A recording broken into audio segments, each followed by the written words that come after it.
a good thing we didn't have any interruption with the rain, and so now can play some baseball. Joe Musgrove. Get ready for start number 8. Had to wait 10 days on the disabled list. Had to wait about another hour, and he's ready to go. And he will lead the Pirates out onto the field. Little pause for reflection before taking it on into fair territory. Now it's official. He is on the field. Very, very good in his last start in his hometown of San Diego. 7 scoreless. And trying to build on the Pirates' last 2 victories. Trying to make this thing an official winning streak, right? 3 in a row. He starts to say it's a streak. Yep. And, you know, you look at his brief sample of work. He's only worked 40 innings, but he has shown very, very good control. First 7 starts, just 9 legitimate walks. So that's always a plus, foundation to work from. As we were talking in the open, Joe, I'm looking to see Joe Musgrove's curveball tonight. And it's always more effective when he's throwing it ahead in the count. This is the group he'll go against. This is the lineup that he'll face tonight. Adam Eaton atop the order, 3 for 3 last night, so he moves up with the 19-year-old Soto hitting second. Rendon third in front of Harper, who homered last night. Adams, Turner, and Murphy. Spencer Keyboom gets the start behind the plate, catching Jeremy Hellickson. Eaton involved a little little dust up last night with Cervelli, just a little chat. Very little, a conversation. Joe Musgrove, 3-3 overall in his first 7 starts with a 3.79 ERA, and as we've gone over several times, his first 2 starts were absolutely brilliant against 2 really good teams, the Cardinals and then the Chicago Cubs. A group of tough starts in the month of June, but as Joe was mentioning, just excellent against the San Diego Padres last time out. 7 scoreless, 7 hits, a couple of walks, 5 strikeouts. So we hope to see the Joe Musgrove that we saw in the first 2 starts and the last start tonight. And he certainly has proven to be capable, and he will have this group helping him. The Honda defense behind him with Max Moroff at second base. His double play partner is Jordy Mercer. Moran and Bell on the corners. Dickerson, Marte, and Polanco in the outfield rotation tonight. And Elias Diaz does the catching. With Cervelli still making his way off the DL. He won't catch every day just yet. Musgrove, just a glimpse previously against the Washington Nationals. 1 appearance out of the bullpen while he was with the Houston Astros, so no real background to work with other than the video and the information he's received, and he's ready to go. Adam Eaton moves to the leadoff spot tonight. 3 singles last night, up to 312.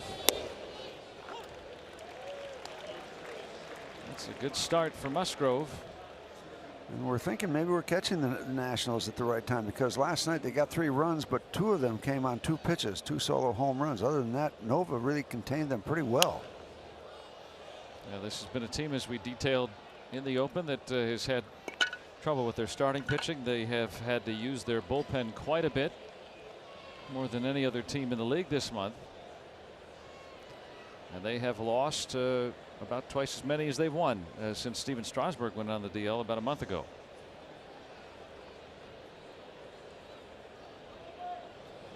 Ahead 0-2. And Eaton is aboard on a hit by pitch. Well, we've known that in the past that Joe Musgrove is not afraid to come inside. That time too far inside.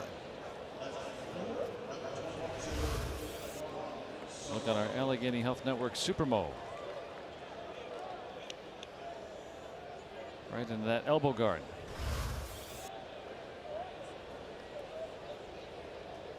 Fourth batter that Joe has hit. And now Juan Soto, teenager, homered last night.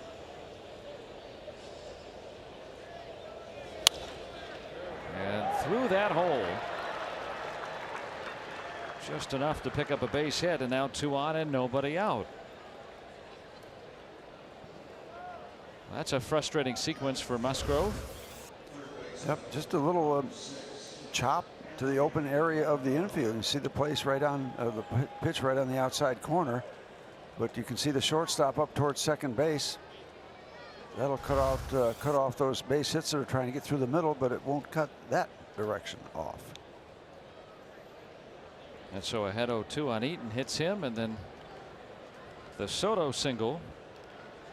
2 on for Anthony Rendon. That average keeps climbing for him. He's a good hitter.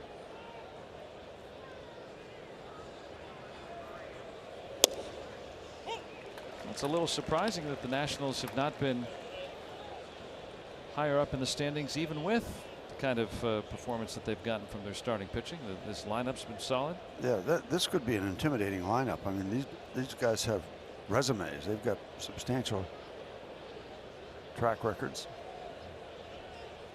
Dave Martinez in his first year as the skipper.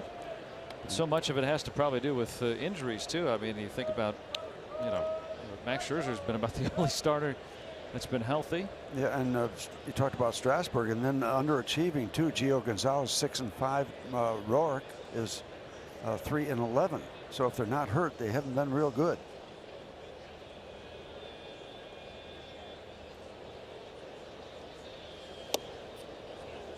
Yeah, the Nationals' entire bullpen at some point has either been in the minors as the start of the season, either in the minors or on the disabled list. So, yeah, it's been a tough road for the Nats, but 5.5 back entering play today at 500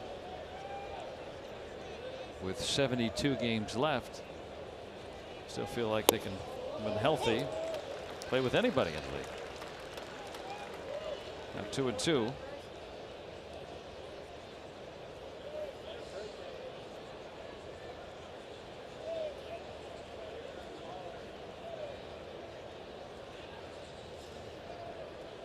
Musgrove with such that versatile repertoire, he can try to come up with just about anything to offer.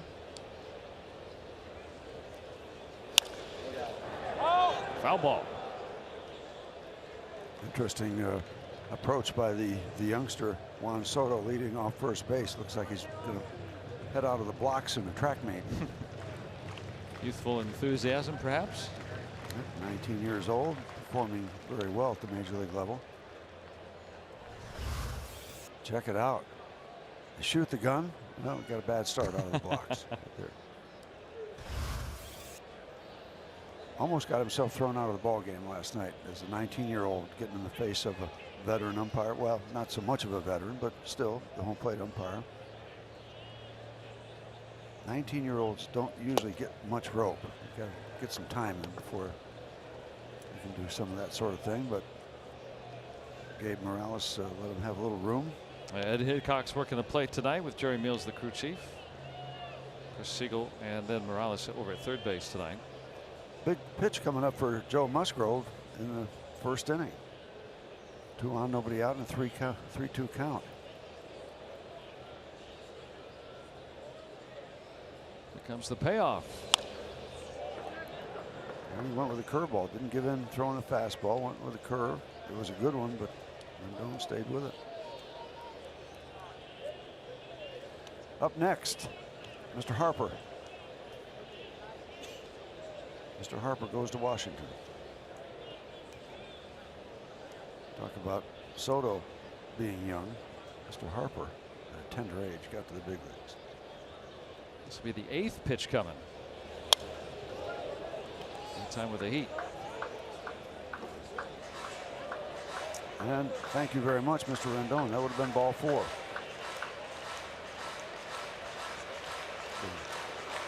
Hitters will do most of the time. They'll take a shot at not getting called out on strikes and swing at borderline pitches, borderline plus.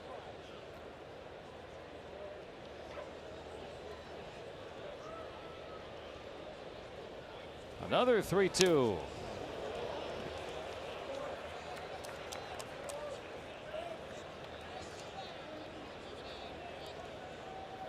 Nova was good last night, I thought. You know, he's a guy that's got such good control. He will give in at times rather than walk somebody in a full count situation, throw it in the middle, and he did that twice last night and got whacked for 2 home runs. But other than that, I thought he did a very, very good job.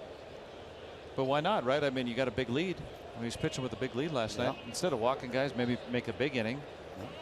That's right. Take your chances, put the ball in play rather than try to be absolutely perfect on the corner. So really, all in all, a nice bounce back win and an outing for him after the Dodger stuff. And previous outing where he allowed 5 home runs. Another 3-2. He struck him out. Thanks again. Once again, swinging at it would have been ball 6 and a big out for Joe. Hang in there, Joe, and find a way to get it done. Big out. That could have been the bases loaded and nobody out.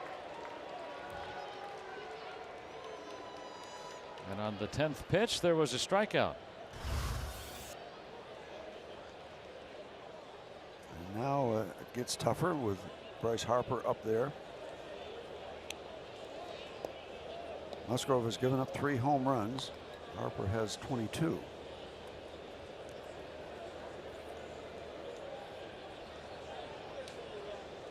Two on with 1 out now. Never like to face Harper with men aboard.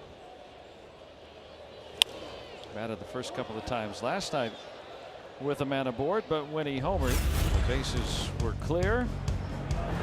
Got your attention. To the base of the green eye, maybe off the green eye, way over the shrubbery. What, some 440 feet, something like that? Yeah, it was a blast, but it counted as one. One point. And that was that. And we got the victory, and so did the Pirates for the second straight game. Scored early and held on.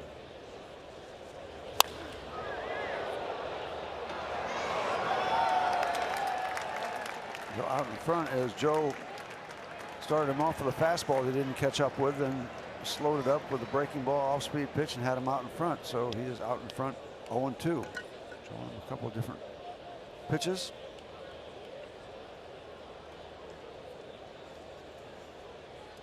Got the red, white, and blue.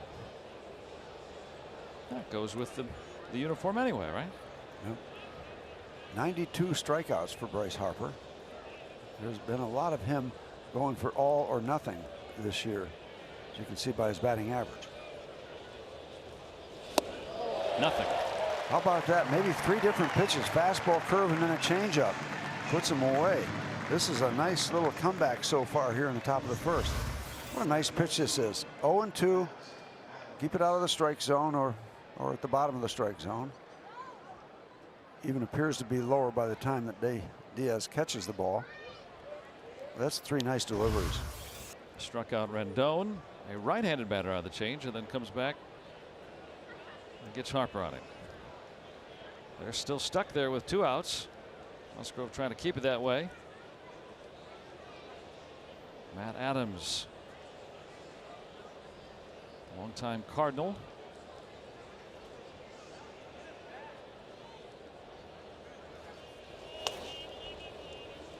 Started him off with it. Ball 1. And you see the different action on it too. That's what's so interesting. I think that Musgrove can make, I mean, he's got like 15 different pitches because he can make the changeup go each way. Might come off the ball, the side of the ball. Yep. And when he's at his best, you know, can command that, all those pitches, or most of them at least, on any given night. Borderline, and it missed.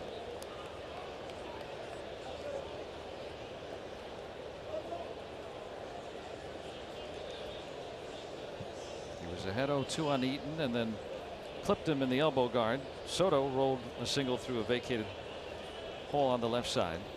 So nobody's really tattooed the ball here in the top of the first, but they remain in business. Only been 1 ball in play, and that was the Soto slow roller. Diaz doing the catching tonight.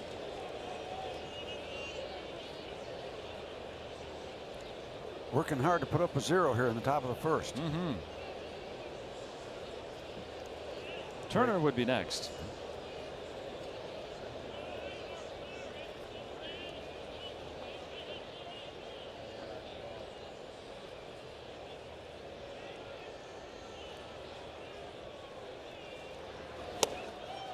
Had a 4-pitch walk, so that time the changeup doesn't help him out. And the bases are loaded here in the first inning.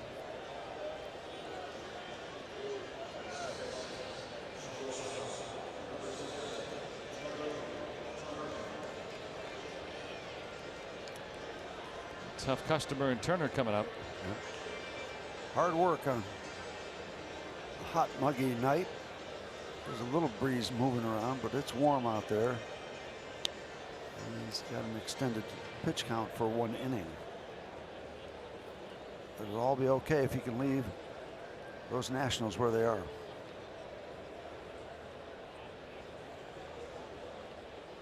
Turner had a game where he drove in 8 runs on Thursday. Even though he's known for his speed. He's not going to do much with that pitch right there. Yeah. Good speed, good movement, good location.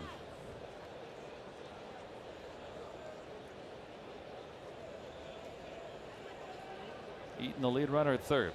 Base is full.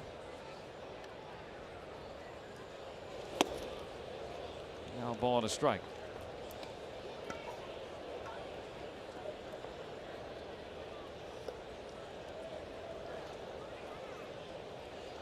Three pitches in the first for Musgrove.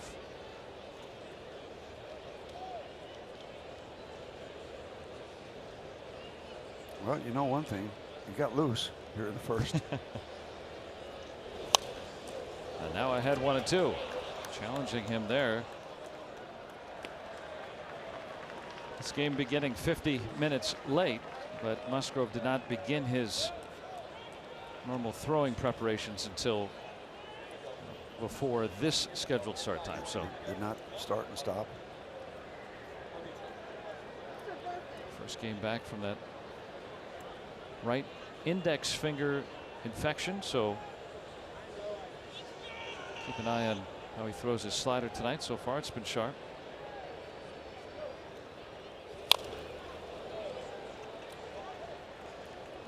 Many times when you throw sliders, it will be a lot of issue on the inside of the middle finger. That's where that ball can come off that release and get some friction. Eaton at third, the lead runner. Soto stands at second, and Adams at first. So if you're going to have a finger situation in your slider ball guy, keep away from the middle finger. That index finger is preferred. You got to deal with something. Missed inside. Not by much either. I mean, not by much hitting the batter. Yeah.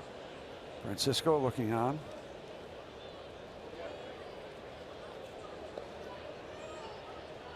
Well, can't go 3-2. He put the runners in motion on the following pitch and have to come in with one. He got some wiggle room left. And he comes back to strike out Turner. There's that slider. Perfecta. All's well that ends well. Nothing despite some traffic for the Nats.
pitches by Musgrove, striking out Turner and the threat.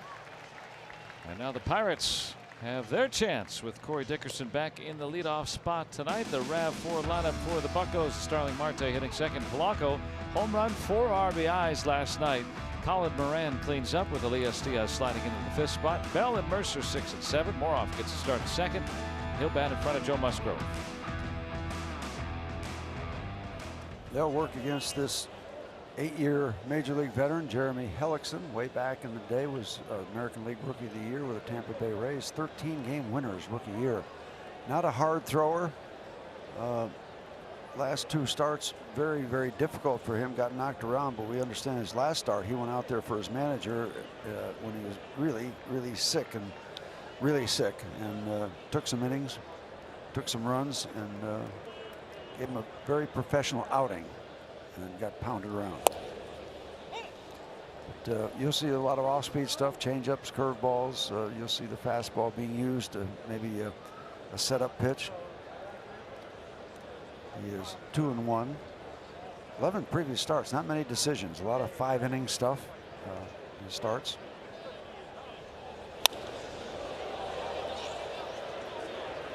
Rendon will give a look, just out of his reach.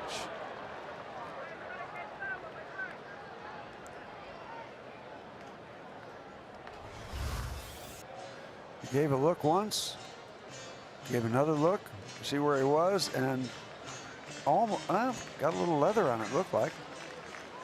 Kind of hoping that who's down there? Is that Keith? Maybe could push him away a little bit. Just give him a little nudge.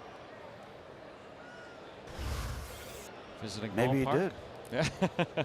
Tough to navigate. So with 2 strikes, Dickerson choking up as he's done all year. He's the first out here in the Pirates' first.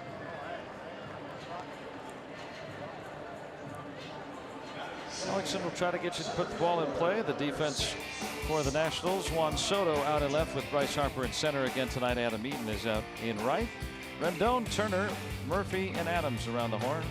And Spencer Keyboom, the rookie catcher, gets a start. Wieters just came off the DL yesterday, so trying to ease him back into action.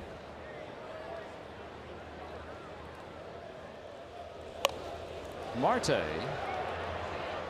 He's down a strike. What did you get? A couple of them last night, or one bunt base hit? He's been finding a way on every which way. That was a couple nights ago against the Phillies. Also had an infield hit on Sunday. They have been easy and plentiful over the last 5 games since that kind of rest period. 10 for 19 his last 5 games. It could be quite an impressive tandem if you get Marte and Polanco hot at the same time. I'd wager to say that time is now. Pirates have won a couple of games now, but really, if they can rattle off, I mean, it's really got to be just about every win here against this series, and then 5-game set against the Brewers. Well, still time to make it interesting, but that time is very short. But it's good to see some signs of things moving in the right direction.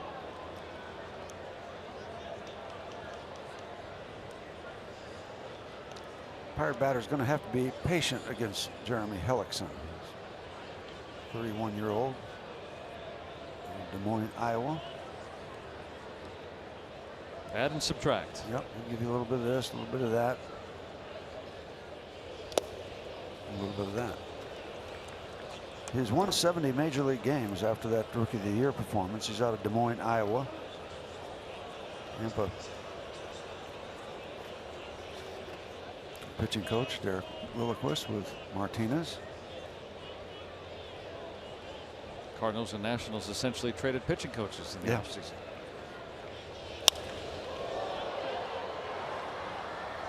Lazy fly ball. Haven't seen a lot of those from Marte this week. A lot of line drives, hard hit ground balls. You're going to see those types of things against a stuffed pitcher. The guy doesn't throw hard. He's going to have you out in front, and all you got is your arms left, or have have your little back where you don't get the full emphasis and strength of your swing. Those guys will they'll throw some routine outs at you. All of a sudden you can look up and you're in the 6th inning. You haven't done much. If they're on their game. If they're not on the game, they can get knocked around real good. Polanco knocked around the Nationals, driving in 4 runs his first 2 at bats last night. Yeah, and Hellickson's been that guy. I mean, he shut out the Pirates over 5 2/3 back in early May, and throughout his career has stymied the Pirates. He's been around. Tampa Bay drafted him, as we said, and then a little stop in Arizona, a little stop in Baltimore. Phillies for a couple becoming years. Nationally known. Yeah, 238 in those 6 starts.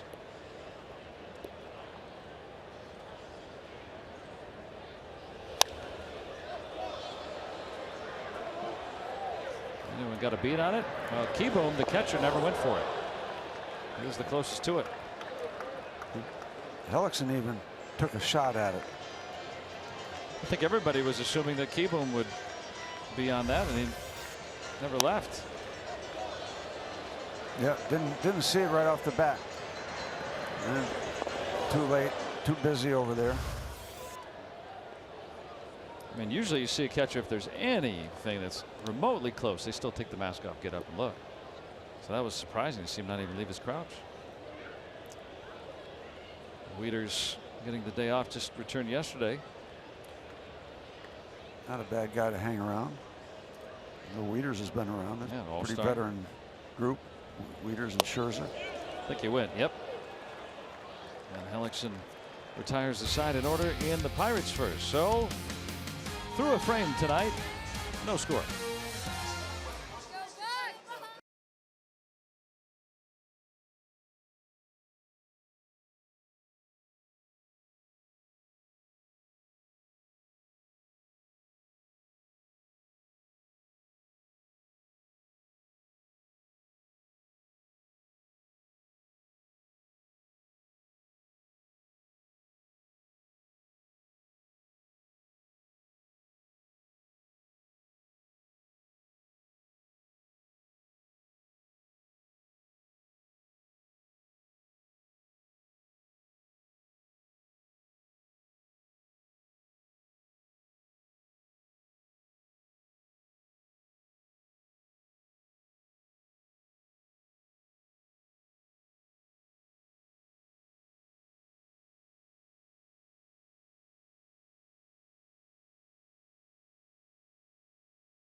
Nationals here on AT&T Sportsnet. I'm Robbie Smikowski. So today a handful of buccos did something pretty cool in the community. A bunch of Pirates players visited the pediatric unit of Allegheny General Hospital this morning. It was Josh Bell, Richard Rodriguez, Edgar Santana, and Austin Meadows. They went room to room to visit with patients and give out special Pirates Love Your Melon hats and other Pirates goodies. Pirates Charities places a special emphasis on assisting programs that offer support to those in our community who are fighting cancer. Love Your Melon is an apparel brand. Now it's dedicated to giving a hat to every child battling cancer in America, as well as supporting nonprofit organizations who lead the fight against pediatric cancer. And Joe and Steve, how about these guys? 11 games in 10 days, coming off an overnight flight coming from Los Angeles before their off day, and they spent the morning paying a visit to a hospital. Pretty good stuff and a pretty cool gesture by those guys to show up. Yeah, nothing better than that. There's nothing better than dealing with children when you can give them a smile, spend a little time with them. Nothing better. Absolutely nothing better. Congratulations to those guys. Yeah. Tip of the cap. Yeah, you know, you think of all the emotions that the parents and the families and the kids themselves, I can only imagine what that's like. So to take their minds off that for just a little bit, maybe meet one of their favorite players. It's special stuff. Clint Hurdle's one of the best that there's ever been at supporting just about every charitable cause, but being there, not just waving for a moment and leaving. It's been one of the people that are leading that charge, and you know, sets the example too for some of these young players who are now following suit. Yep, Austin Meadows. Yeah, Clint, he lives the talk. He just doesn't do the talk. He lives the talk with the daughter Maddie and her challenges. Very active, of course, in the Prader-Willi Syndrome Association, and that's just one part of it. So great to see those guys being a part of that, and just trying to bring some smiles, like you said, Steve. I think that's the best way to put it.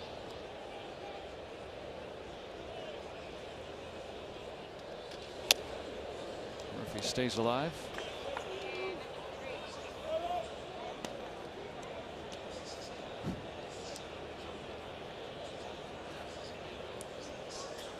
I don't know if he's talking about where that was, or there was a chat with Adam Eaton and Francisco Cervelli last night at the plate. That's part of how it goes, right? I mean, always talking about the proceedings.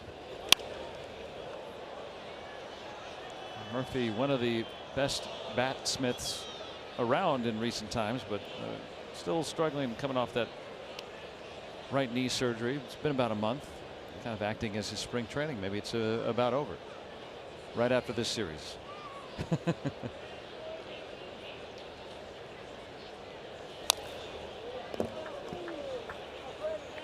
Yeah, you can see the rust that he's trying to work his way through. Yeah, a year ago at this point, hitting 342. Now he's only played about a month this year, so those cumulative numbers, but I mean, still a month. This guy could fall out of bed and hit 300. Always has. But a month is a long time too. It's hard to understand why he's not further along, but he's not. Yeah. Suppose that it's not easy. It's not automatic. Coming off of that right knee surgery, and maybe that comes tomorrow. Maybe it comes by the end of the season or next year for him. Who knows? But he's a big part of what the Nats need to be successful, and you can still see, even if he's not as sharp as at worst pesky, he's not going to let Musgrove strike him out. Musgrove had endured a 10-pitch sequence to Rendon in the first inning. This will be the 11th pitch coming to the leadoff man Murphy.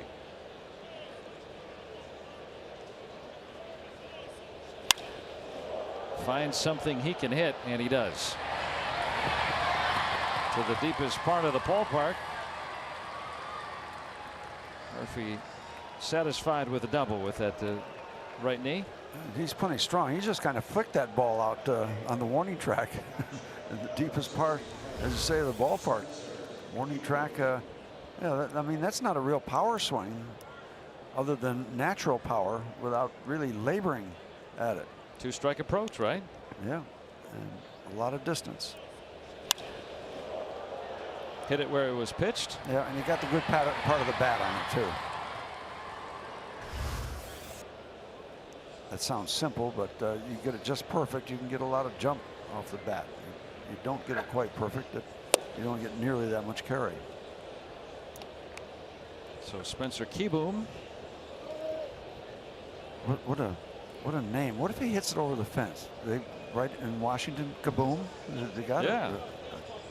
The easiest headline in the baseball world. Father born in the Netherlands. So first generation. One hit out toward the gap, but a lazy fly. Murphy not tagging, and there's one out. A big out in front of the pitcher. You're going to want to make your plans to join us on July 28th, Pirates Charities Night, less than a month away. And you can purchase a backpack filled with all sorts of fun Pirates gear, including a replica bullpen car.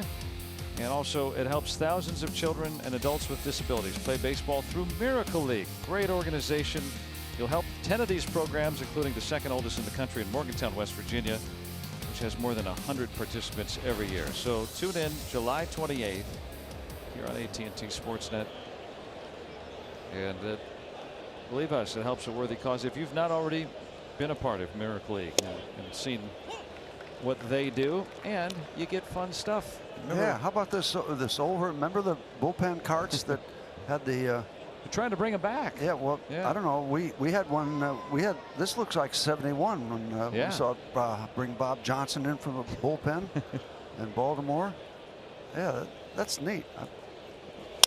I'd like to have one of those. Real ones. Got baseballs that are signed. You've got connections. I think you could find. But you get a baseball, a current player and an alumnus. Yep. So either a current player will sign a baseball in each bag, or a member of the Pirate alumni. So you got the bullpen, and you can bring them in to throw baseballs. For there you go. Right. Yeah. So that all kind of things. Tells you a little bit more. You can go on Pirates.com and find out more. And you got a Clemente jersey in there, so that's kind of a little selection of what you get in the bag. Yeah. So a reward for doing something good. And that's helping all the Miracle League programs in our area. Well, 2 outs after the leadoff double. Eaton was down 2 strikes before he was clipped with a pitch. So leadoff action for the Nationals, both first and second inning, but nothing to show for it so far. Well, Musgrove has made the big pitches when he's need to so far. This one twists foul. Eaton has been good in these situations with men in scoring position. The Nationals, as an outfit so far today, are 0 for 5. Harper's still in the dugout, always a good sign. Struck out his first time up, number 93 on the year. With 2 on. But Eaton 364 with men in scoring position.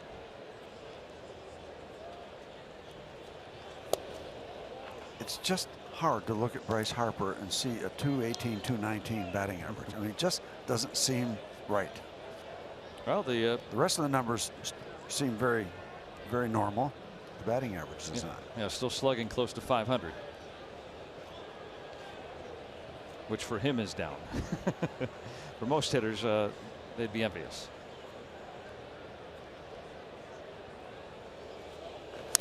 And he's going to be a free agent after the year. So what will he sign for? A small country?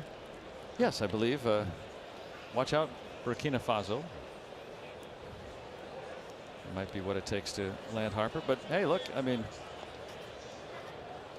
you know, you're getting a guy who's going to be 26 after the season. I mean, that's incredible. It's the age. I mean, Colin Moran is older than Bryce Harper. He looks older. Yeah. Well, you know, he's like 2 weeks older than him. Moran's a rookie. He went to college. He's, you know, moved through the minor leagues at a regular pace, especially for a first-round pick. That's how crazy that is. That Bryce Harper's already going to be a free agent because he came up when he was 19. And we knew about him when he was 16. Yeah, I mean, he was on the cover of Sports Illustrated in 2009. Next great catcher. You think he was a problem to pitch against in Little League? Yeah.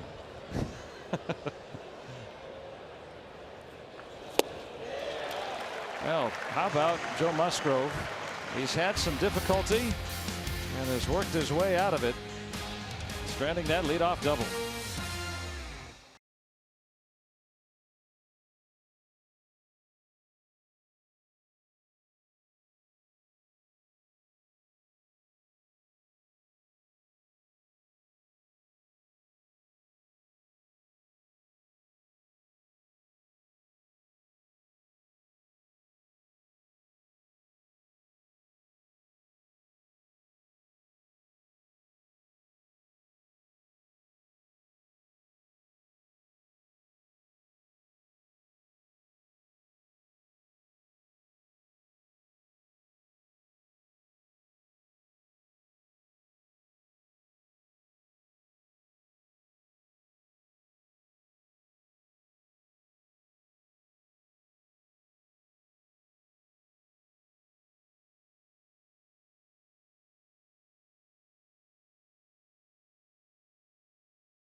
Sportsnet is brought to you by Barrel Automotive. Check out barreltires.com and never overpay for tires again. And by Allegheny Health Network, official medical provider of the Pittsburgh Pirates and fans like you. Let's go Bucks! 0-0 as we begin the last of the second.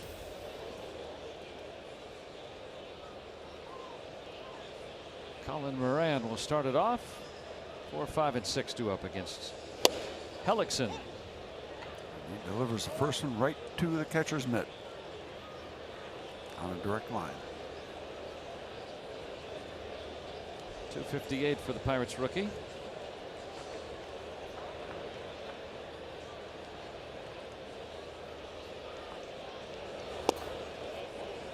I guess if you're not having that overwhelming stuff, that you've got to be able to hit the catcher's mitt more often than others, right? Yep.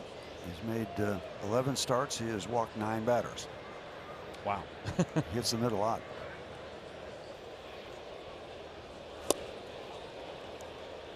Out in front. StatCast powered by AWS shows us where does Moran hit the ball in the infield. Well, that's why they have that shift. He's Go green. pull it. Yeah. Go green. Yeah.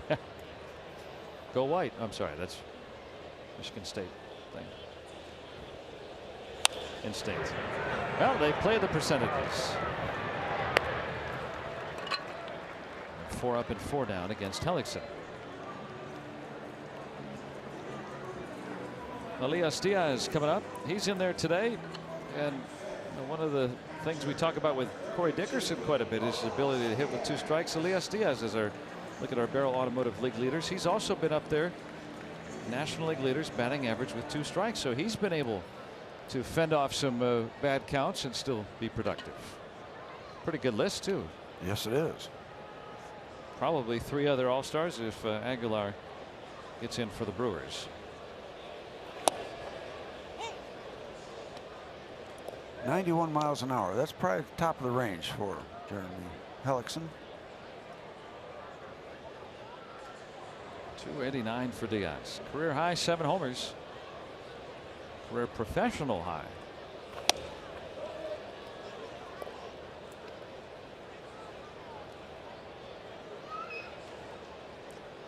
Last 2 starts for Hellickson, a total of 9 innings, 11 earned runs. But as we said, very serious case of sickness, and went out there and took the ball last time out and got knocked around for his troubles. But, made a good friend with his manager. If he wasn't already good friends with him. Yeah, this bullpen's been used a lot, more than any other pen in the league this month. So Dave Martinez in his first go round as a skipper. Appreciating that, I'm sure.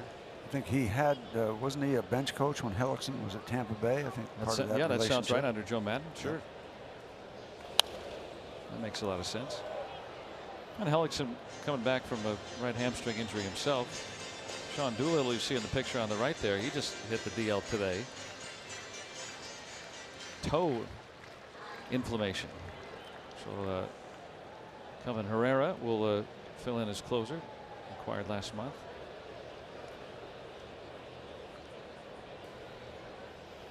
Hopefully they never have to go to him, because the Pirates would have the lead, as they did last night.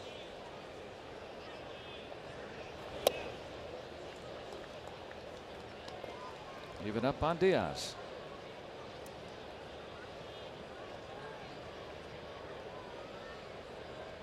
He said Jeremy's been around when the dust settles on this season. This will be his 9th major league season. No particular hurry, but balances that with a lot of strikes. We don't see a lot of big windups, you know, these days, but it seems like, and I'm asking, I'm not sure, but it seems like it kind of uses his body to get a little bit more behind the throw, like you're supposed to, right on the mound. And let your body help your arm. Kind of move the body forward, let that arm come around, and what they say is accelerate through the pitch, not decelerate. Use it right there, kind of. Almost looks like he's about to fall. Like a lot of guys, doesn't take the big wind up. Yeah, like kind of that leaning back there, and helps you get a little bit more on it, I guess, right? Huh? Not for him. Doesn't get a lot more on it, but he gets as much as he can on it. 8-pitch walk for Diaz after being behind in the count. Well, look who's here. Bob Walk, as a Hawaii Islander. Rumor has it, and legend has it, that they called him up from Pittsburgh to come to the big leagues. And he said, nah, I'm going to stay here in Hawaii. Took him 2 calls, and then Bob decided to give up the good life. Hashtag ban the DH. I know Greg Brown likes that. We all like it. It's a little something for both those guys. I like it on most nights. The DH? No, banning the DH. Oh. Once in a while, I wouldn't mind it here tonight, but just once in a while. That's the second out. Yeah, that's cool. Bob Walk, the ERA leader of the Pacific Coast League back in 1984. There you go. Mustache leader as well. Look at that thing. That's beautiful.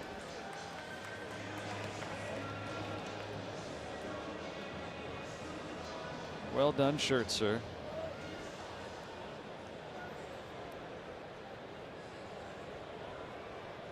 Jordy in the 7th spot tonight.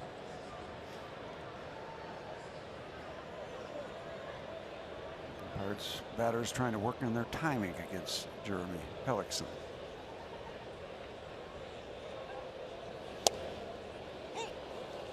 I haven't looked at it in a while, but it's just a hunch that the Pirates have fared better against the harder throwers this year. Most hitters do when it comes down to cases. You know, there's guys like a Glavine or a Maddox, the old days, Eddie Lopat, you know, the guys that get you off balance. They get you off stride. They get you out in front, out too quick, out too late. They wait too long. Just disrupt the timing. Kyle Hendricks in this league. And the former Pirate Wade LeBlanc is having success. How about Zane Smith? Right, he used to left-hander, yeah, former Pirate. Max Scherzer has got a little bit more stuff than that. Able to use some of that too. Well, the walk, no matter for Hellickson. And it stays scoreless through 2.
Tuesday here on AT&T Sportsnet, and Tyler Glasnow was our guest, and he was asked by Aaron McCloskey, Tyler, what was the reason for changing your jersey number to 24?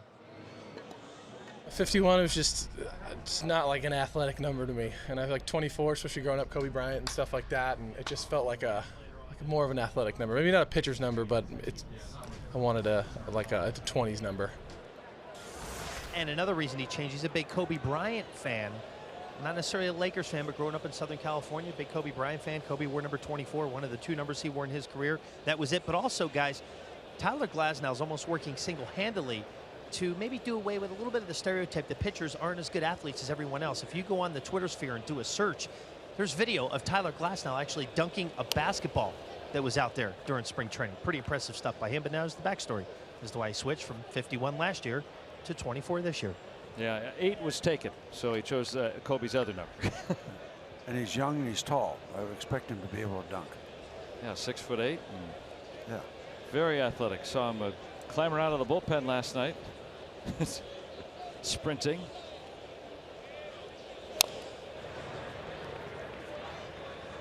I mean, he might be, I don't know if this, you could really debate this, but aside from Marte, he might be the next fastest guy if you just run in a straight line.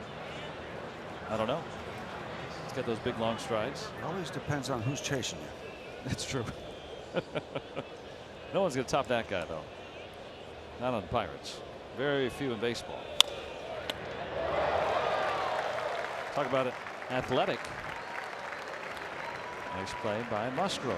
And Joe has proven to be able to bounce around there and handle himself with the glove. We've seen that in his first 7 starts. Takes pride in it. Little attitude there. Yeah, well, all right. Yeah, and we'll give you the flip right there. A little frosting on the cake. Take that. Got a little edge to him. Nothing wrong with that. Yeah, I like it. Seen him run over to a dugout and try to catch a pop-up. Sprints off the mound to field bunts. You want guys that like it out there, and he shows that he likes it. He likes the action. It's okay if Moroff takes that. He likes the shift, too. Right there. Musgrove even covered third base on a play this year. Had a ground ball in the infield.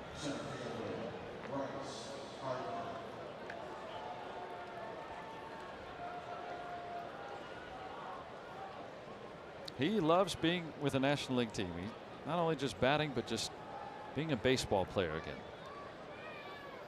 Hasn't really had that since high school. Was drafted by Toronto and of course was with the Astros, both American League outfits, and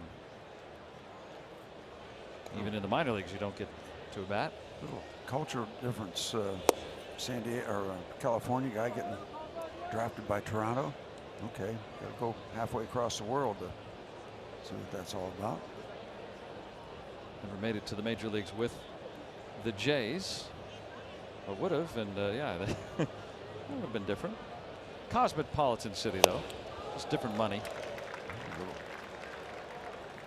Backyard heat.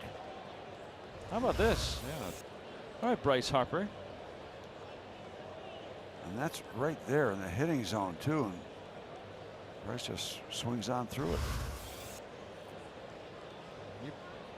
Moroff camped out in short right. Well, you pointed out, Steve, Harper, 93 strikeouts, 6th most in the league. Doing a lot of gripping it and ripping it. Well, hitting 218, 215. Maybe nobody will want him at the end of the year. Yeah. Those 40 home runs might convince him. Yeah, he might catch on.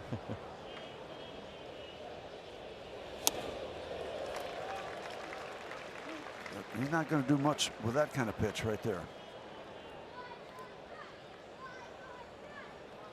Trying to capture Harper and Turner. Looks like a law firm. Yeah, trying to capture a favorite player. I was there.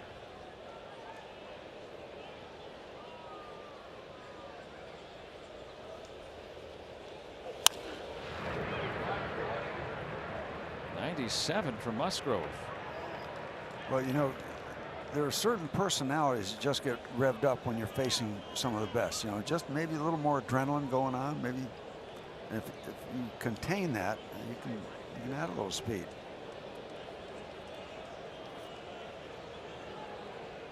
So when Aaron or Mays or Billy Williams or somebody came up, I was concerned. Upstairs with some more heat. And Joe Musgrove sends down the Nationals in order.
making her way toward the point. Let's take a look at our Allegheny Health Network injury update. Chad Kuhl remains on the 10-day disabled list, seeking a second opinion on that strained right forearm. And they're trying to figure out what the next step will be for Kuhl.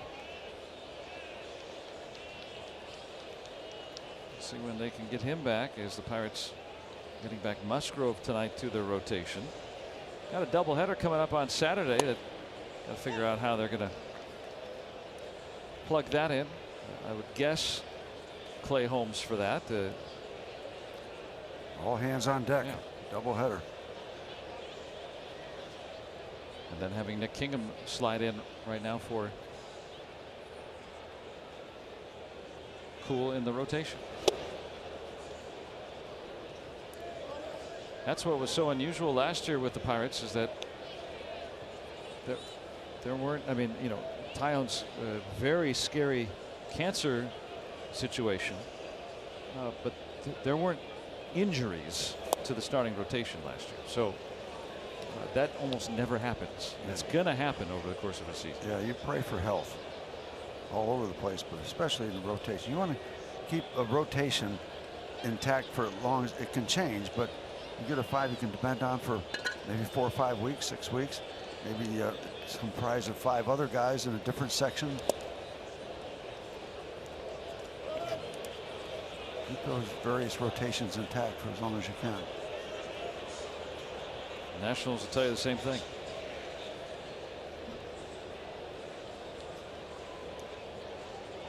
Trevor Williams has taken the ball. His 18 times this year. Tyone the same.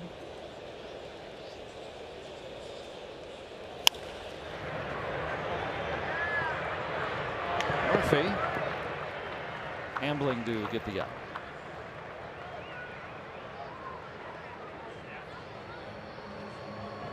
Well, we talk so much about starting pitching, Joe. We've had 3 good starts in a row, and Joe Musgrove is off to a good start, putting up 3 zeros. Now he's got a substantial pitch count, but still, I hope he can carry his effectiveness as long as he can.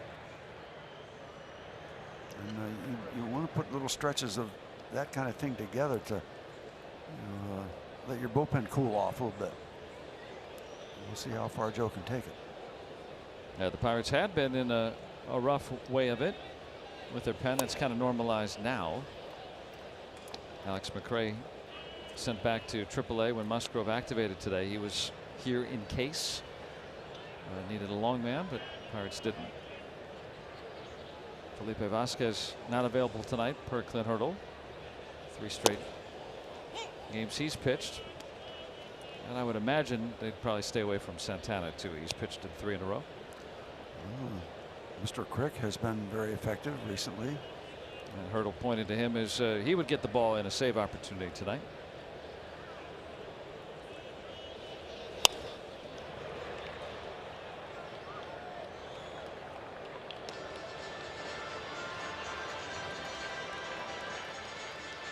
They're always there if needed. Well, Santana was brilliant. Yes, he was. And facing the heart of the order last night, struck them all out. That was really, really impressive stuff. And I was really, really blown away by the speed, not only the slider, but the speed. He's 95, 96. And the changeup that he's reintroduced, a new grip this year that was used against lefties, and they don't know it's coming.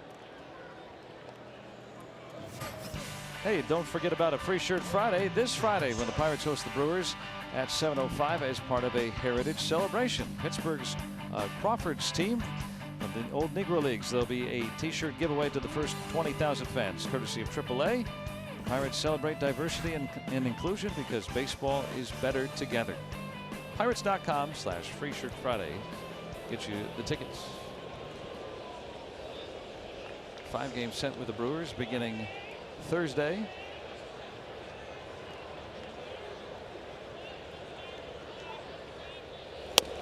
It's interesting watching the contrasting styles of tonight's starters. You know, Joe Musgrove is out there with an edge and aggressive and everything, and Hellickson appears to be somewhat in a rocking chair, but they're both getting it done. I don't know if you ever played slow pitch softball? Yes, I have. Yeah. Oh, you did? Okay. So when I got out, that's all I could do. Yeah. But yeah, I mean, like, do you remember? There's always like that, and you know, there's that guy that, you know, I mean, Hellickson's athletic looking, but and he's not that old. But there's that old guy that's usually not very athletic looking. That just sits up there and he's not really doesn't look like he's doing anything, and he's just getting you out. And you go, how does this guy get you out all the time? Well, yeah, not a lot of wasted movement, just kind of. Sometimes there's things you can't explain. Yeah. Like running out there. Here it is. Good luck. Dickerson finds a way. First hit tonight. And the Nationals find a way with their shift. That might have been a line drive to the third baseman, but there was nobody there. This is vintage Corey Dickerson taking the ball off the ground, hitting it the opposite way with some buzz to it, getting underneath. And there's nobody home at third base, and let's see the direction. Well, that probably would have been a base hit anyway. That was probably going to be a little wide of a traditionally placed third baseman. The old Tony Gwynn 5.5 hole. Yeah, 0-2 curveball, almost in the dirt. You think, okay, I made my pitch, and Dickerson says, no, I'm going to just get another 2-strike hit. Ho hum. And by the way, that throw to first base by Hellickson was probably as fast as he's thrown to home plate right there. That had a little zip on it. Dickerson might try to get into scoring position here with 2 outs. Occasionally will run. And over the leaping Turner. That's what happens when you got a hot bat. Just enough height.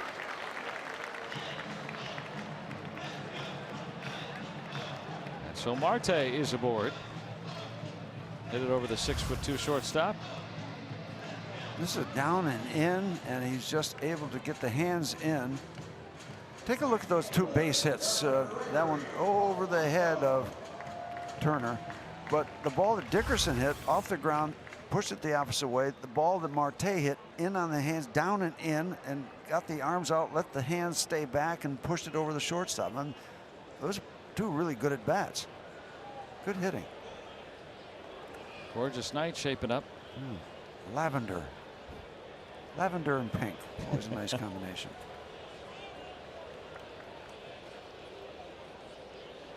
There's probably more descriptive color combinations. I think that's about right.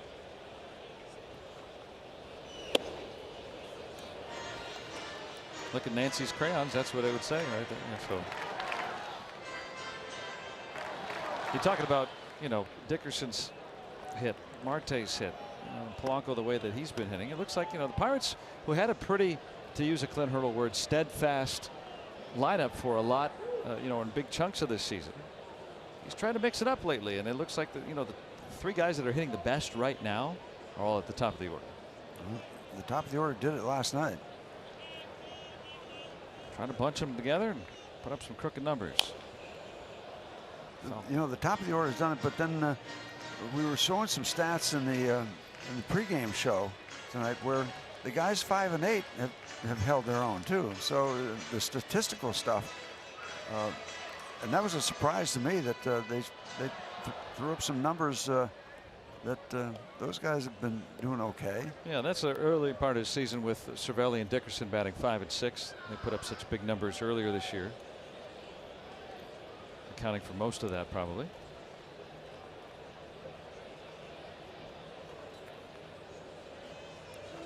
There they go.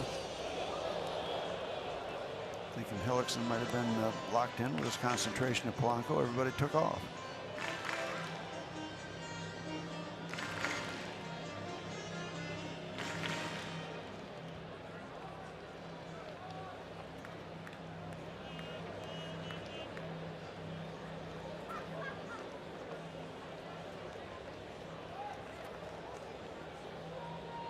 All 2 strikes.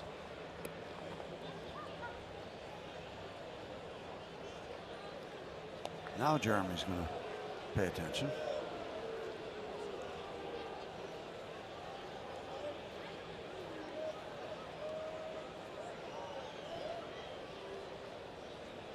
Defensive lineup. Somewhat of a modest shift, but a shift nonetheless. I'm not going to try to say it too often.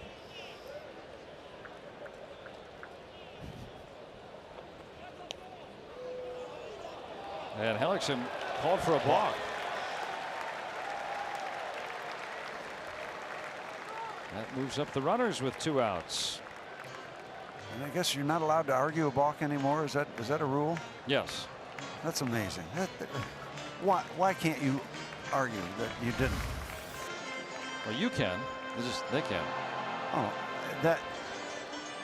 Well, I'm glad to get the balk, but that's splitting hairs right there. You used to be able to scream at an umpire. What did I do? And he said, "You flinched." Well, you're wrong. I didn't flinch. I mean, come on. Where are the stories going to be in 10 years? Break. However, base hit can get us 2 runs right now.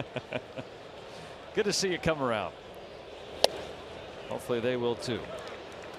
Now 2-2. It's all coming with 2 outs. Let's see. Managers can't argue strikes. Pitchers Replay. can't argue. Can't argue replay, right? Can't argue a balk call. I do miss the throwing of the bases and Yeah. once in a while. We're too civil.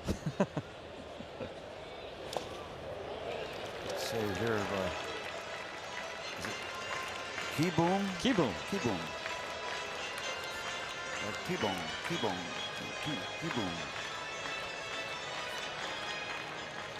Now 3-2.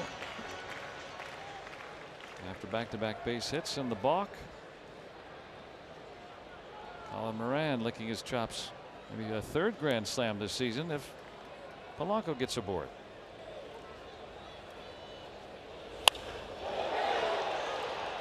Out in front on the slow stuff. Gregory getting greedy. He wants the RBIs for himself. And why not? Yes. 4 last night. Jumped him up to the 47 mark. Hellickson struck him out first time up. He doesn't get very many. That rookie year he won 13. He had almost 200 innings, had 117 strikeouts.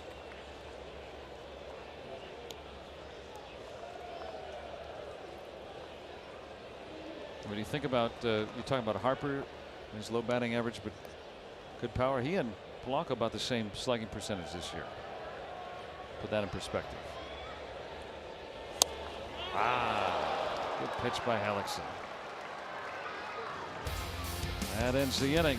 Stranding 2 in scoring position.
look at this one on our Allegheny Health Network Supermo. Yeah, nature's paintbrush.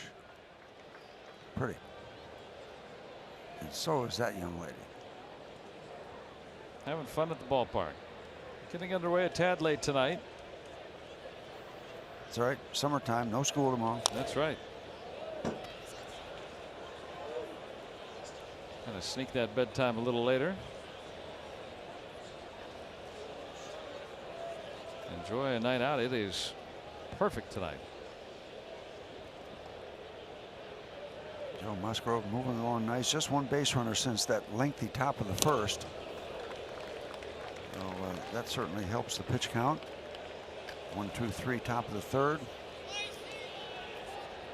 And has had to make that big pitch when he's needed it. Yep. Is adding length to his outing as we go along from the first.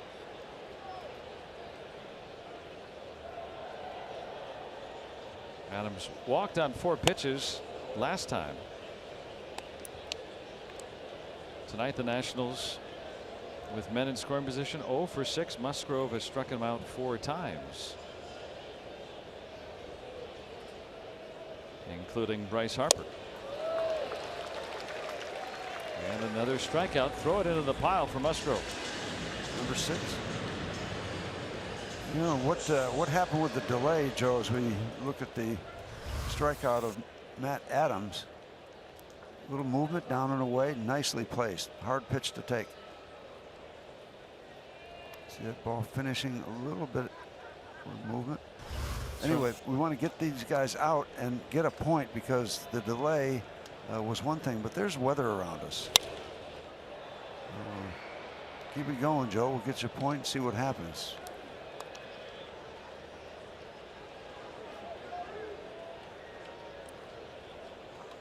Trey Turner also a strikeout victim his last time.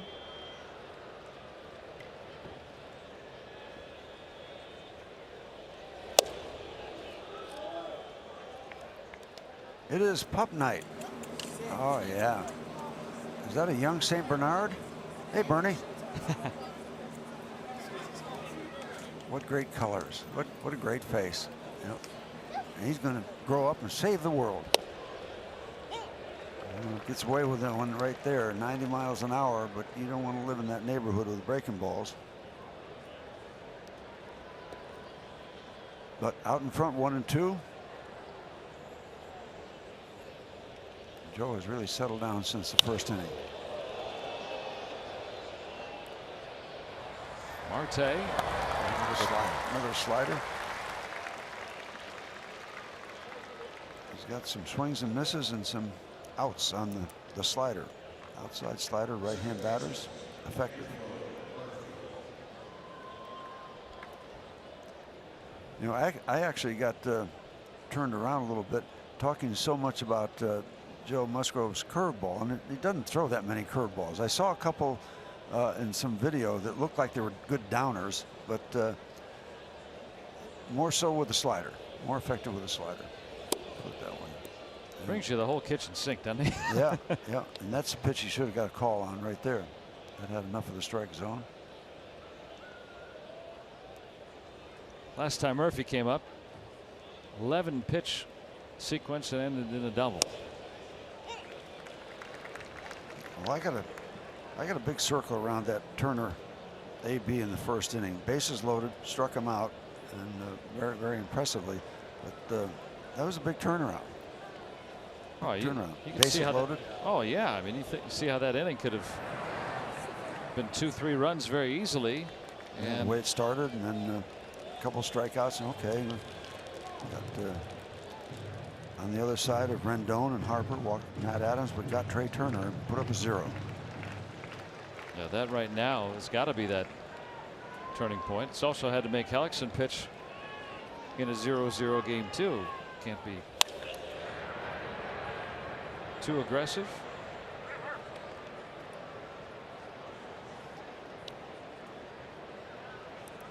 I almost see Daniel Murphy saying, where is that base hit swing? Where is that base swing? Base hit. Well, he found it his first time up. It's been a rough road for him this year. The last time an elevated changeup away on the 11th pitch, and Punched it out to the left.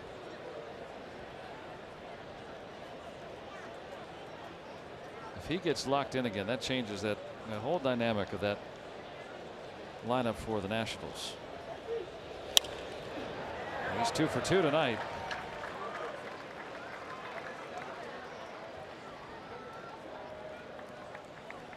So 2-out base runner. You're going to want to watch the Pirates battle the Nationals tomorrow exclusively on MLB Facebook Watch Game. It's 12:30 tomorrow. Follow MLB Live on Facebook, and you can catch exclusive national game broadcasts all season long. So tomorrow, the game on Facebook and Facebook Watch. So it'll be the series finale tomorrow afternoon. Trevor Williams against the lefty Gio Gonzalez. He was not having the kind of year that he had hoped to have at this point. Was he 5 and 6, 6 and 5, something like that? Had a great year last year. Yep. Gonzalez. Keyboom. Flied out his early trip.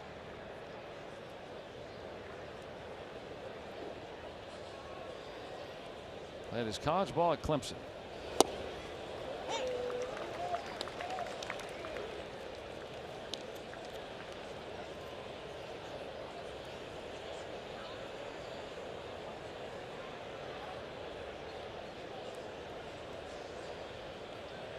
Musgrove will deliver his 75th pitch of the night.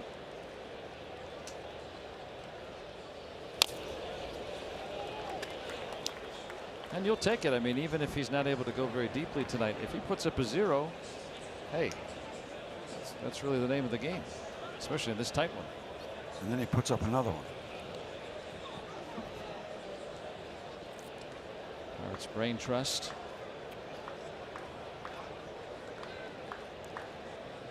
Love to hear what they're talking about during a game. It'd be fun to listen in on that. Yep.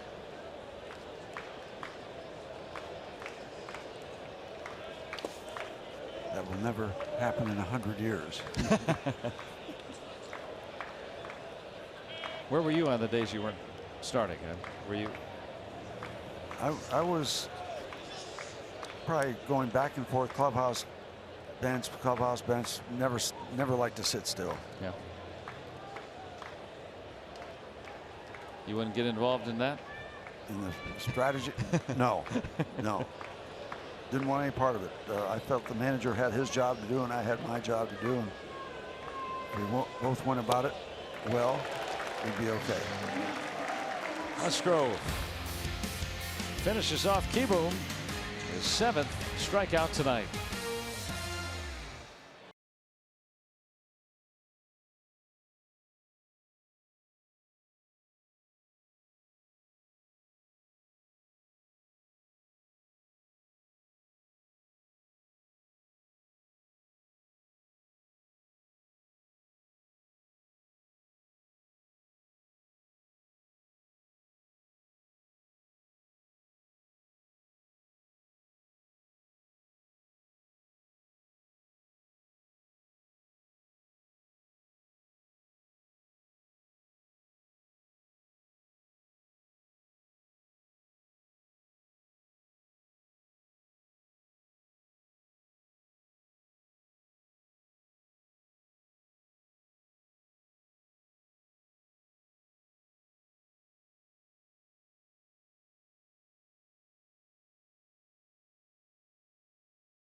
Toyota all-wheel drive RAV4 inning. Toyota, what drives you? No score, but still plenty of good things going on here. Glad you're with us here on this Tuesday night. I tell you what, I'm amazed on pup nights is they all seem to get along so well. Different breeds and everything. You'd think there'd be more, maybe some aggression at times, but that twosome right there doesn't look too aggressive. They look like they're pretty good buddies. A lot of interaction. Golden retriever there somewhere. Yeah. Oh, look at that.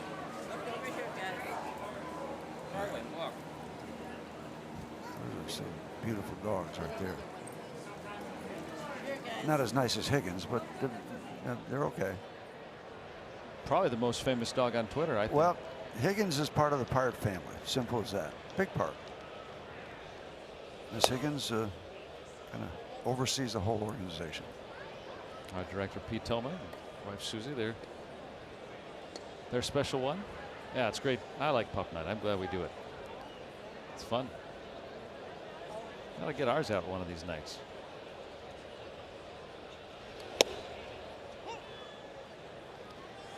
Still miss my German Shepherd Slider. Oh, what a great! Oh, what a great name. That's a great dog name.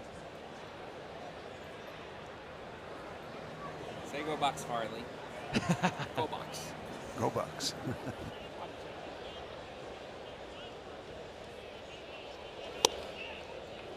Now Moran ahead in the count here to start the fourth.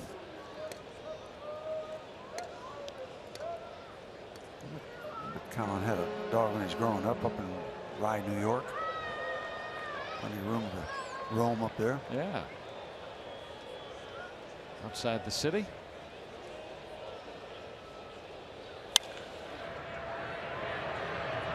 To Murphy. Same result.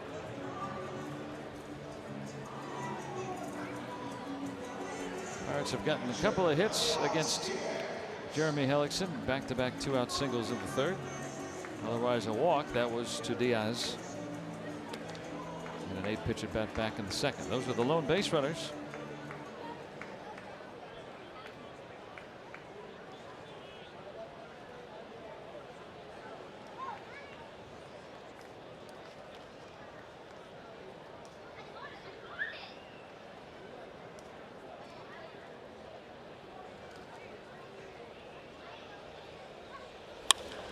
Slammed out to left. Soto able to track that one down. They're loving their left fielder. Thanks, kid. That's a good looking young player in Juan Soto right there.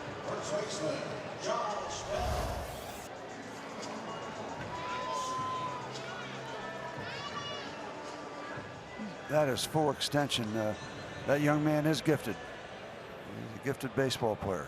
No doubt about it. Oh, it almost crawled out. He's running over and saying hello to his buddies, and they're all happy to see him there with the baseball. Without it, they would have had a different reaction.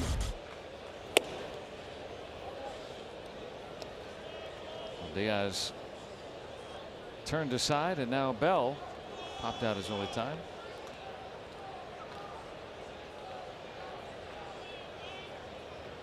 Now Diaz will be rewarded on the next one.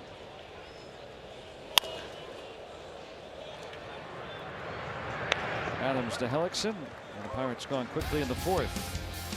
Pitchers duel shaping up. No score.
likely gets dealt. And you know, we talked about Bryce Harper.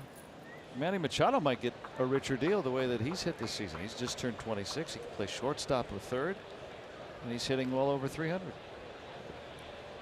Interesting. Get the checkbooks out. I think that's why we saw teams keep them in their pockets this past offseason.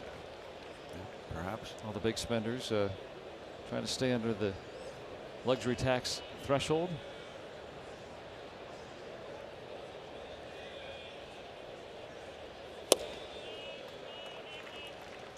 Now the Pirates right now, the way that they need to play here going into the break and really the rest of this month. Neil Huntington even was saying it the other day about, you know, splitting, you know, series the rest of the way toward the end of July is not going to cut it. I mean, the Pirates entering 6 games under 500, but if they do play toward the top of the league here these next 3 weeks, they can get in position where they are a contender again. But they've got to do that.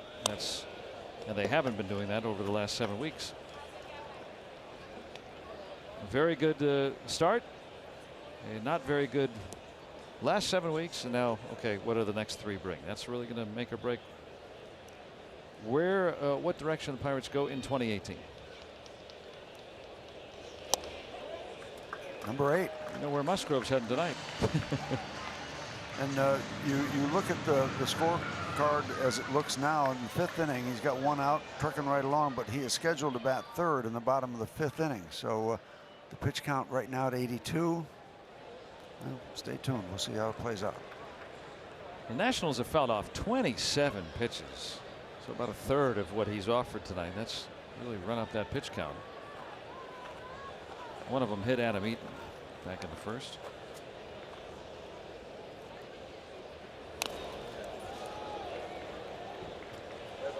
The main thing is he's put up zeros. The rest is details. Yeah.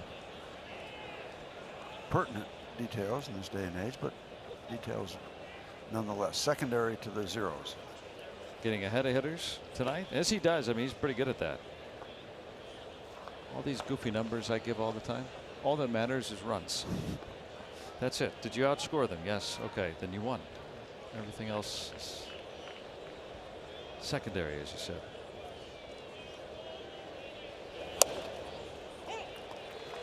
We also talked about Joe Musgrove kind of liking the action. He's got that attitude out there. He wants to be there. It looks like he enjoys being there. And I watch in between innings, Joe, when the Pirates record their last out as hitters. By the time they go get their gloves, Joe Musgrove is out on the mound. I kind of like that. That's old Greg Maddux stuff. You know, if the 2-out ball was in the air, by the time it was caught, he was on the mound. Well, down to a knee to field that one. Every play important in a scoreless game. Every play important. Nice play by Bell. That's the 2nd out. Yep. That was well struck. The old 3-1 play. And you know Musgrove's going to be there. Yep.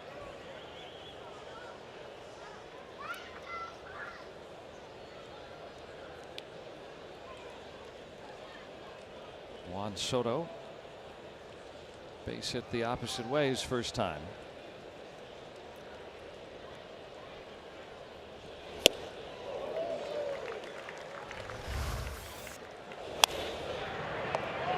A little hesitation and then doing what he should do. Does he got it? Yep, I'm there. Nice pitch. Oh, I thought that was a good one.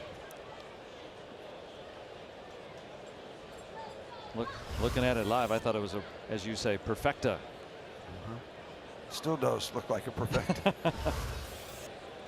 Down and away changeup. Even if you do hit it, you're going to mash it into the earth. Not only breaking the window, but maybe breaking the window casing, putting it on that corner. That change has been great tonight. Finished off a good number of hitters with it. Really clean work after the 1st inning. So that 0 in the 1st inning important because the rest of it has been outstanding.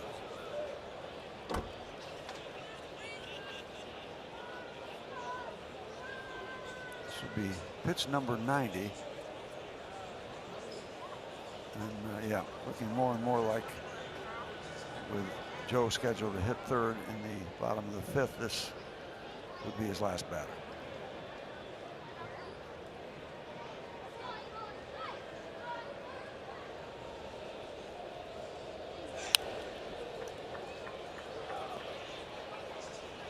'96 upstairs. Another foul ball. Rendon would bat next.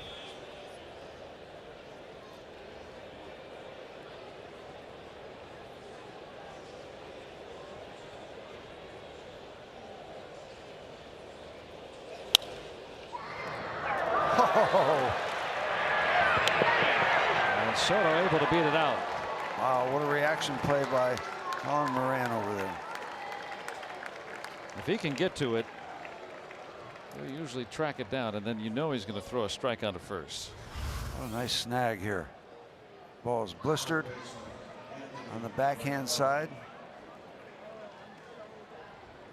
And did everything perfectly. I mean, that's textbook work at third base, and the speed gets the easy safe call at first. Soto runs better than I thought, too. 19, skinny. Yeah.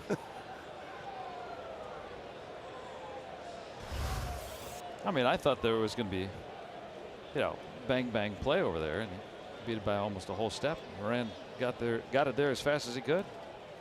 So Ray Searage will come out.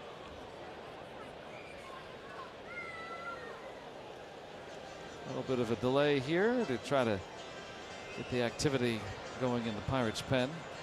Stephen Brault, clean shaven and ready to work.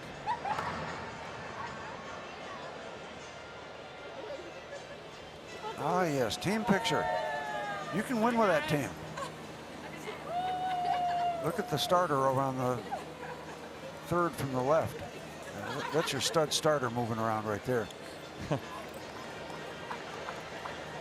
Well, hard to call stud starter with the outfit, but nonetheless. So well behaved. There's the long man being held.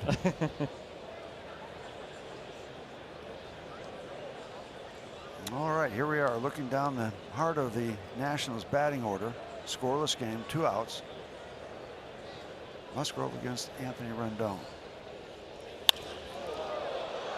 Out and deep to left. Dickerson running out of room, and there it goes. Rendon the opposite way, and the Nationals will score first tonight.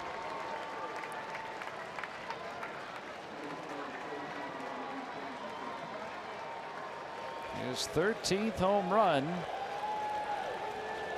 and right after the mound visit, first time the Nationals cross the plate tonight.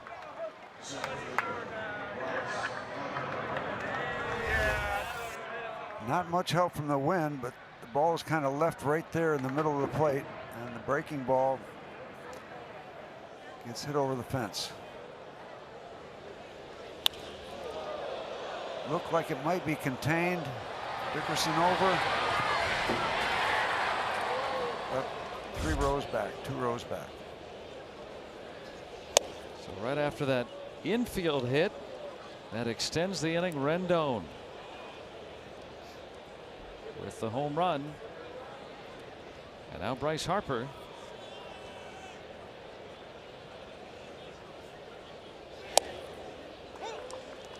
That's the call. Rendon has been heating up as the weather has.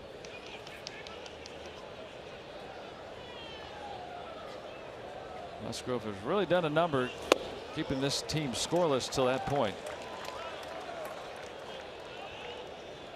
They've made him work. It has not been easy to put up this line tonight.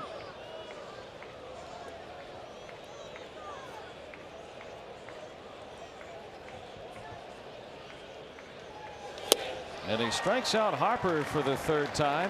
A career high 9 strikeouts for Musgrove. But of little consolation, as now the Nationals have the lead.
By the authority of the Pittsburgh Pirates and may not be reproduced or retransmitted in any form. And the accounts and descriptions of this game may not be disseminated without the express written consent of the Pittsburgh Pirates. Anthony Rendon with the home run. The lone tallies of the ballgame thus far. A 2-run shot, and Musgrove that close to going 5 scoreless tonight. And the Nats continuing to pester him all those foul balls tonight, and just close to keeping him at bay. But Rendon with the home run.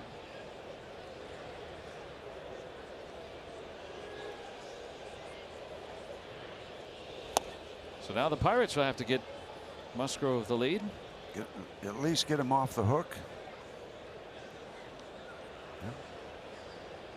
Still win this thing, couldn't he? He's gone 5. And if the Pirates get 3 and hold the lead throughout, he can still be the winner tonight. There's the first hit. What a swing and bunt. Wait a minute. Rendon just made a spectacular play after hitting the home run. I didn't think he had a chance. Swinging bunt down the 3rd baseline. This is a big league play. See him creeping in a little bit, so he bought himself a couple extra feet, but how can you get that much of a throw from that position?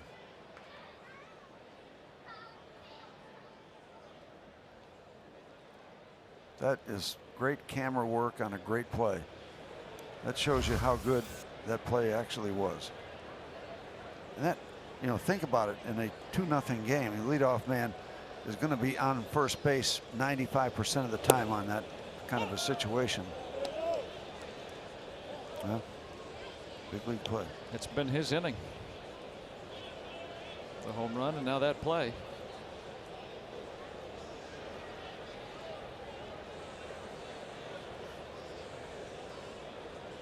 Max Moroff bounced out his only time. Twisting high and away and foul. Almost hit that behind him. This is worth another look. It really is. Yeah, Mercer's out of the box quick. He actually made that look pretty easy. First, you got to pick the ball up Yep. on the run. And then you got to throw it as hard as you can, but be accurate while you're halfway falling down. Completely on the move. Yeah, all those things all have to work. Moving parts.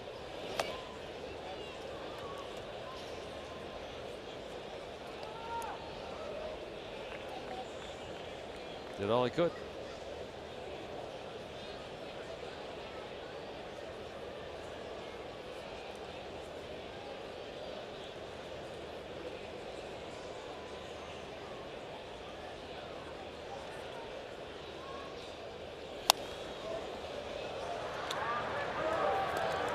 Alex had given a look. That'll be all. As long as it doesn't do anything with the pierogies. 31 years old. He's not a kid anymore. He signed back in 2005. This is his first professional year. The Tampa Bay 4th rounder. 2005. That's a lot of pro baseball. That's a lot of pitches thrown. Guess he was a Devil Ray at one point. Yep. Goes back a ways. That's when they were good. In 08, yeah, made the World Series. They announced plans for a new ballpark today in Ybor City, which will have a dome on it. So they'll move from one dome stadium to another. Good. A little Give me more a chance modernized. to go up to Burns Steakhouse again. Oh, okay. Ybor City. You've always got a place, Steve. That's a good one. You always got a place. Let's maybe buy some homemade cigars. Oh. Up there. Count full on Moroff. Jordan Luplow would bat for Musgrove.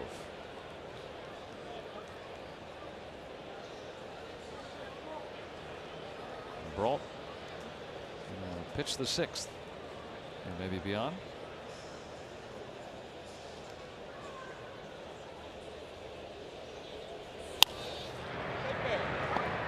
Right to Adams.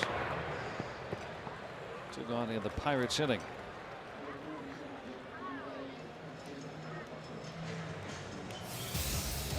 We'd like to welcome Summerfield cable TV viewers in the Addison area. Thanks for watching and rooting on your Pirates. All of us at AT&T Sports Network and the Pirates appreciate your support. Good to have you with us tonight here on AT&T Sportsnet. There's probably some people named Clark and Addison, PA. Clark and Addison. Sure. The intersection of the iconic Wrigley Field.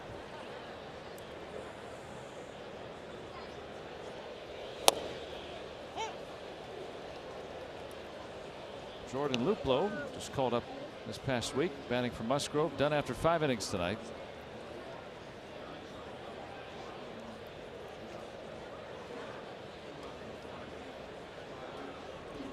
Had a really good run down at AAA.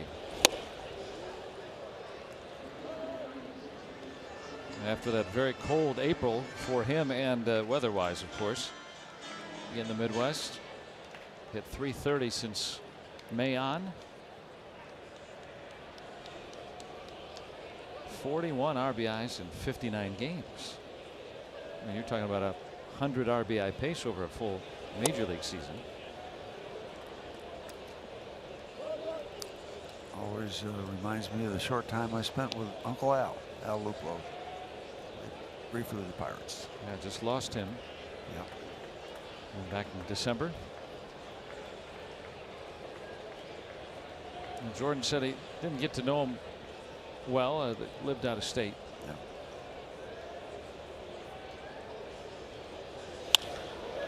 Got good power though. At the deepest part of this ballpark. And Soto has the final out.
probably on Sunday after the game that I know I'm going.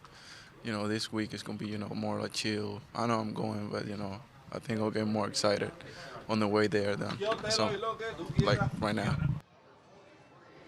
So there's Felipe Vasquez on making his first career All-Star game, and he is the subject of tonight's AT&T Achieving More. You see his first All-Star game in his career, 11 straight scoreless appearances and 19 saves, fourth among lefties in all baseball. And this is almost a case of justice being served, Joe and Steve, a year later.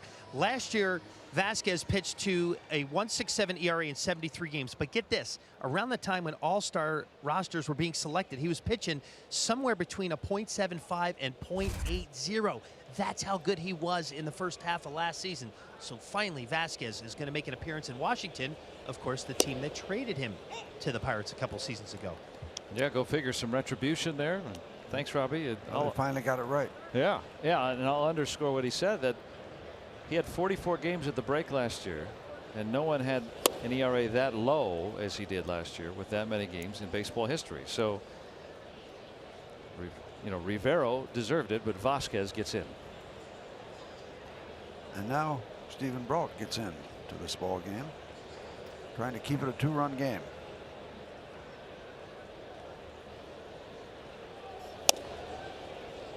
Bullpen did a whale of a job last night too. Yes, they did. Probably won't see Santana or Vasquez tonight. Pitching in 3 straight. Crick there with his hands on his head. Probably if the Pirates have a narrow lead late, see him. And Rodriguez an inning in the third, and then Santana clean work striking out the side. Vasquez fiddled around for a while but got it done. Yeah, working on the 3rd straight day. Gave up a couple of singles. Big out by Rodriguez to close down that 1 inning after they hit a home run and closed the gap to, what, 3 at that point.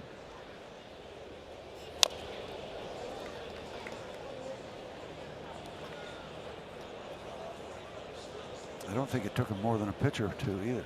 Got it done quickly. Just one.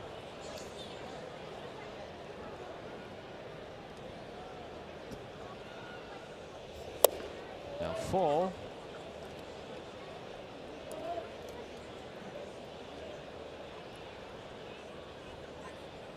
Bunch of pitches all over the place so far, bringing us to this full count delivery, and Yes. Morales. Yes. 10th time the Nats have struck out tonight. Career high 9 for Musgrove. First one for Brault. Did he go? Yes, because the umpire said he did. That's really it. It's a judgment call. Not the judgment day, just a judgment no, call. No, just this is. He gets another at bat. Yeah. I don't believe that is correct, sir.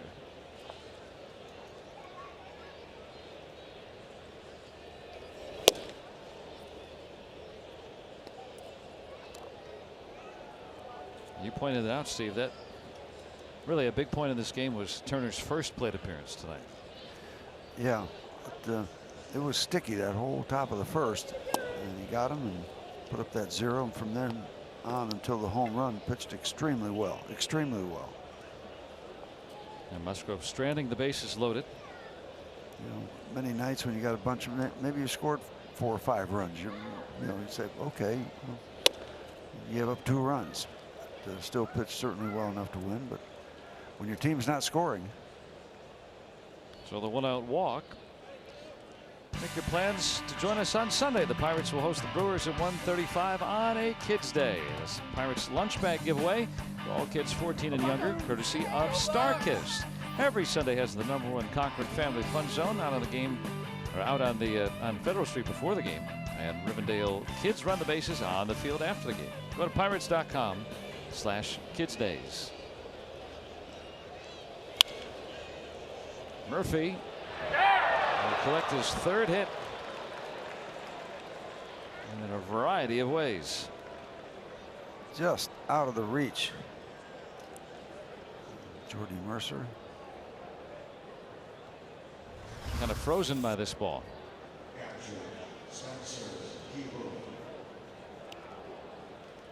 It's hard to judge that, isn't it?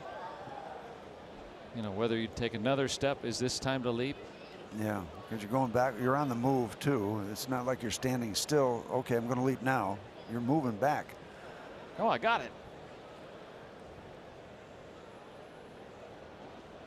Well, like you said, Steve, it's been hard going for Murphy, but 3 for 3 tonight. They're going to need him if they want to make a push. Keyboom with a solid base hit. Marte winding up. Not going to try to send Turner even with his good wheels. But now the bases are loaded. Well, what do? You got Hellickson at just 67 pitches through 5 scoreless. But you have a lead. Yeah, and they got a chance to add on. So they go to Mark Reynolds here. He hit into the double play, hit the ball sharply last night, but right at Pirate shortstop. 6-4-3, end of game. But he's the reigning player of the week in the National League. And that memorable 10 RBI game on Saturday. He is very, very dangerous at the plate. This was after hitting a walk-off home run, pinch hitting the night before. He follows it up with this display. A 2-home run day. He had quite the series against the Marlins. He finished up on Sunday by pitching. Busy week. Yes.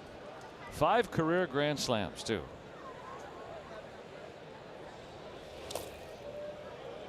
How about Jeremy Hellickson, a 2-hit shutout through 5 innings, 2-run lead. He gone. Has to be lifted, I guess, right? I mean, that's an interesting decision, but you know, that's Dave Martinez saying, I don't think 2 runs are going to be enough. And Grace will be in next.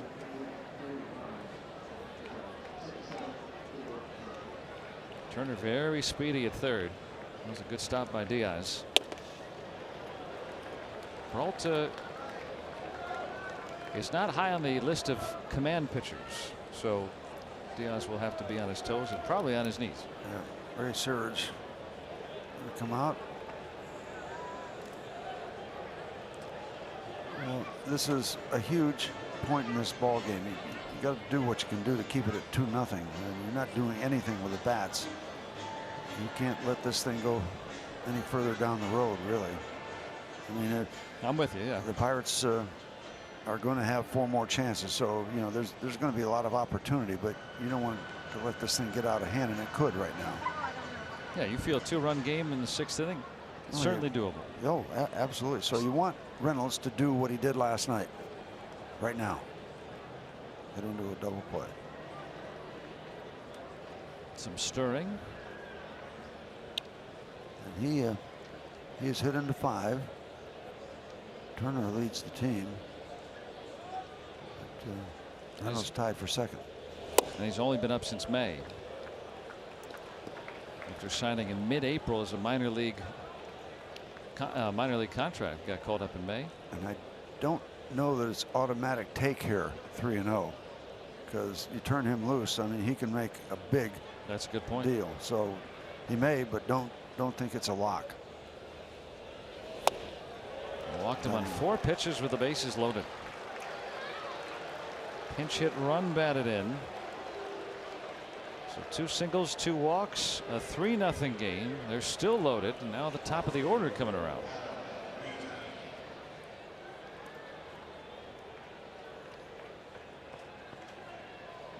So Turner is in.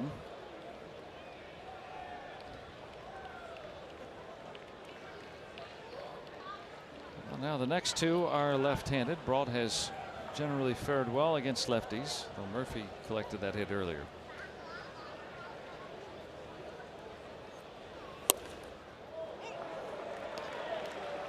Just enough. Eaton doesn't like the call, but it was a good pitch, a really good pitch. That set off a few sparklers last night.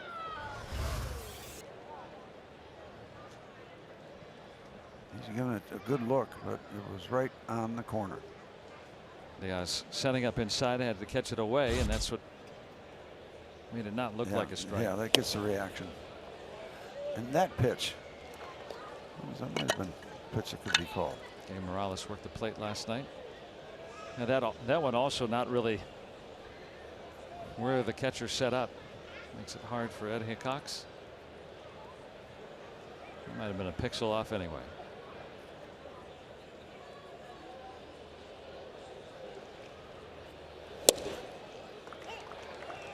That's firm. We were alluding to this last night with Cervelli behind the plate. Didn't like the call. Cervelli is walking away, and then they come over to discuss it. And it's a kumbaya moment.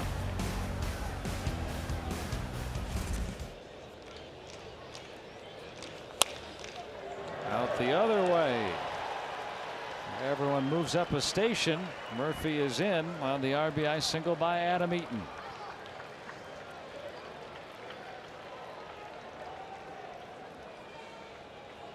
It's 5 straight Nationals to reach against Brault. Feliz Glass now tuning it up.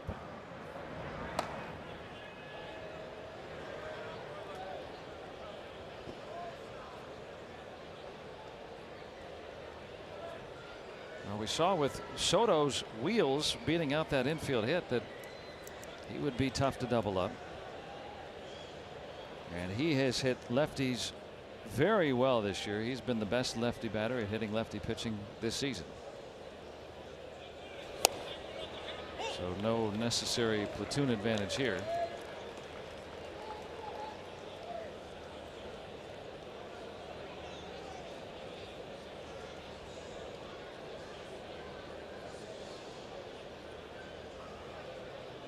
Bases still loaded. 2 runs in.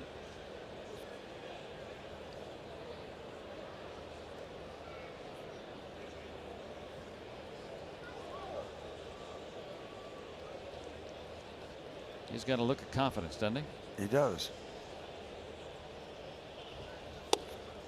When you step into a big league uniform for what, less than 2 months and already do what he's done at 19 years old,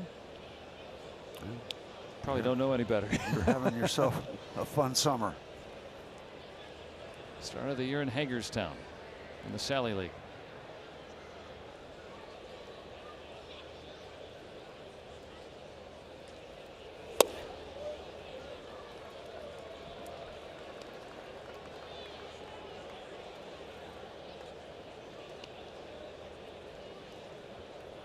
Now Brault behind 2-1.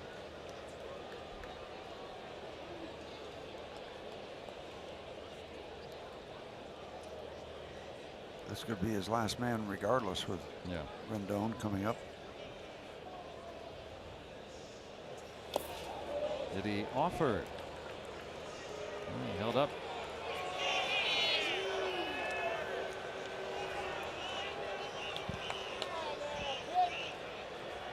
Keyboom, the number 8 hitting rookie catcher, had that base hit. Just Glasnow up now.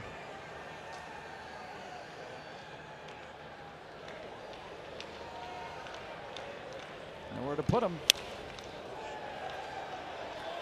Got in on his hands there.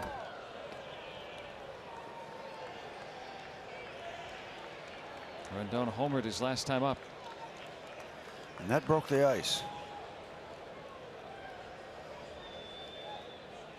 Don't want to fall in. 4-run game in the 6th. Pirates have come back from that before. When you start getting beyond that, it's tough. Just missed. Another bases loaded walk.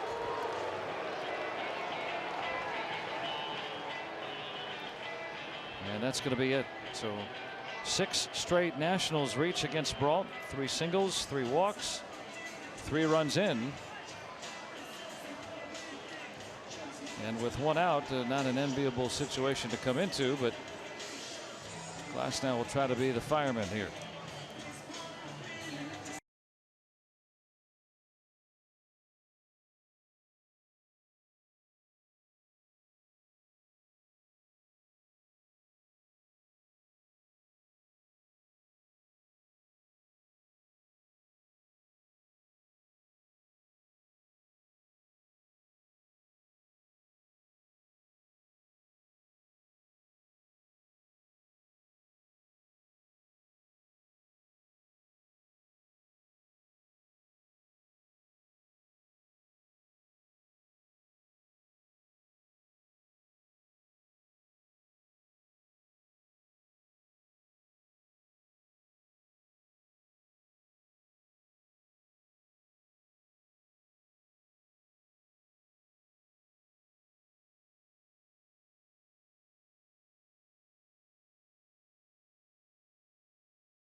Nationals. On Twitter Tuesday, he was asked by Megan if he could play anywhere else on the field, where would it be and why?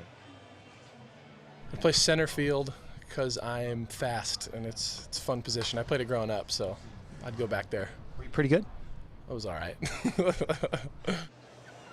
Yeah, I'm sure he was a pretty good center fielder, but Joe and Steve, as you guys have seen, if anybody else gets a chance to watch Tyler Glasnow bat, this guy sprints, and I mean sprints. He never jogs at first base, and yes, he is fast indeed. Yeah, there's no doubt, and can handle the bat decently too. So he might be asked to soak up some innings now with in a 5-run game. First, he's got to get some outs. Yeah, he needs to be fast with the fastball. And no trouble with the curve. Well put. It's bad enough right now. Keep it where it is if you can. Not a bad start at 97 miles an hour.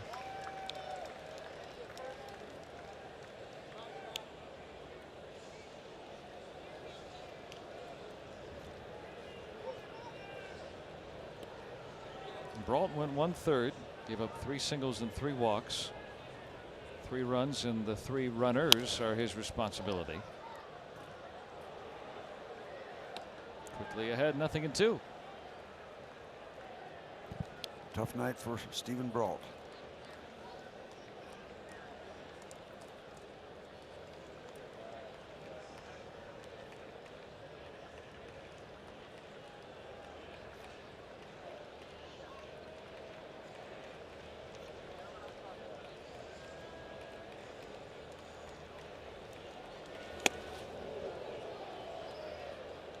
Diaz, a little reminder to Glasnow, 1-2. A little reminder that it's tough to get the glove up there that quick at 98 miles an hour. You want to lower your sights.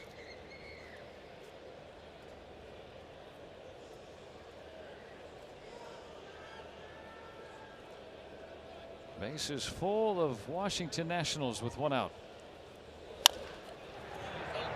There we go. Right on the bag. And nice job by Glasnow to get the glove down. Gets the double play and gets out of any further trouble.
Baseball is brought to you by T-Mobile. Show your military appreciation and use hashtag HatsOffForHeroes. T-Mobile will donate $1 for each post. And by the law firm of Bordas & Bordas. Bordas & Bordas, fighting for justice. Let's go Bucks! Wow, that's a long way to come, and hopefully for one of the larger comebacks. That'd be tied for the largest this season if the Pirates do win it for you tonight. Not everybody's out here. Oh, I like that shirt. Take a super effort. They won a prize for travel the furthest city game, right? How about- Usually every party you have who traveled the furthest to get there. Yeah. They How got about that young man from Poland earlier, last homestand? That was something. Yeah. Left matchup to start the 6th as the Pirates will get into that battered Nationals bullpen.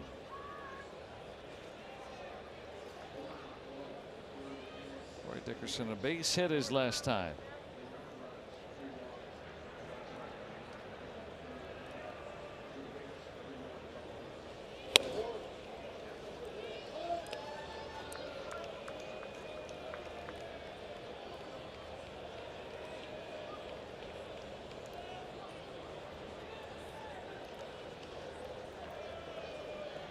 Well, the guy with a 5-inning 2-hit shutout is gone.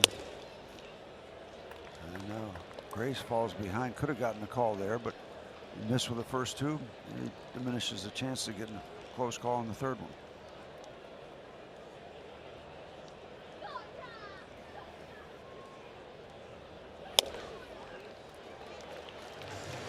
Action. Some borderline pitches, but all going Dickerson's way. Pirates need a little break. Get some of that 5 back.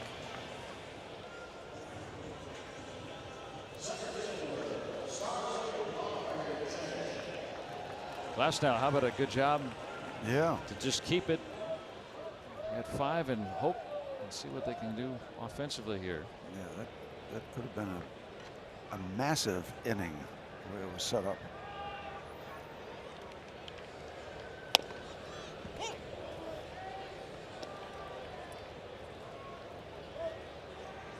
Now that time of the game. Strap on the armor. Yeah. Just in case you're called on.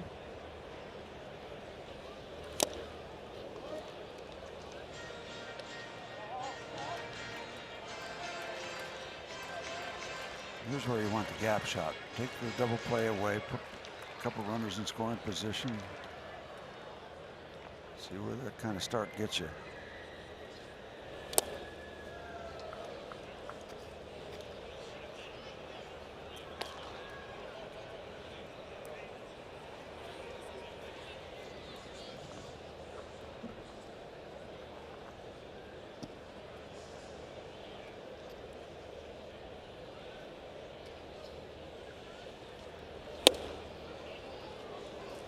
Close.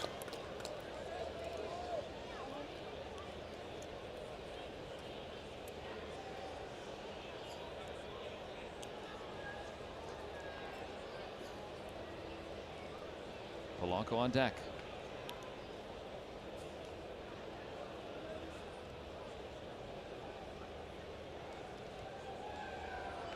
Dickerson accepted the walk.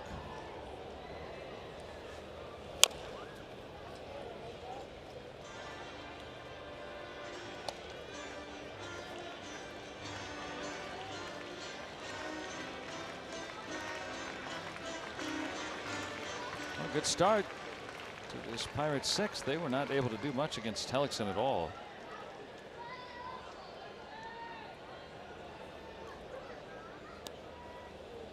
And he comes back to strike out Marte.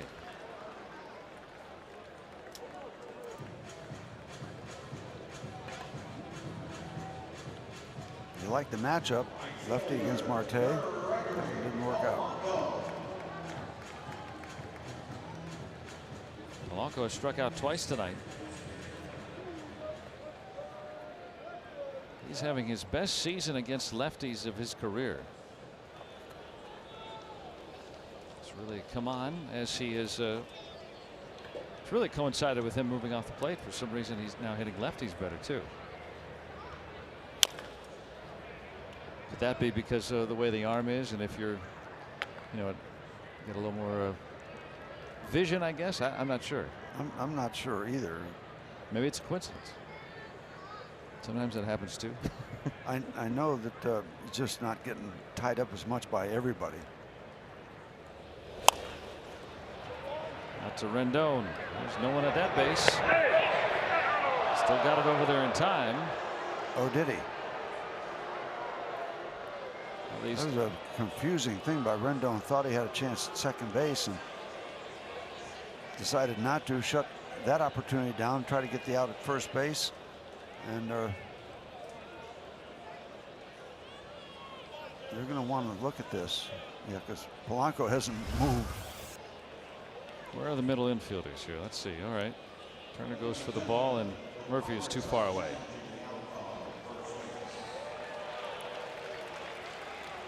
Yep. Okay. Where are you, Murph?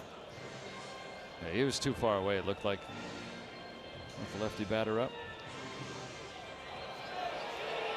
Now, is Polanco safe? Yes.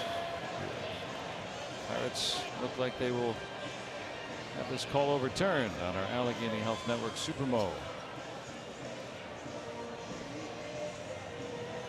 And that would be interesting because Rendon's thinking, all right, I've got an out here somewhere, and he didn't get anything.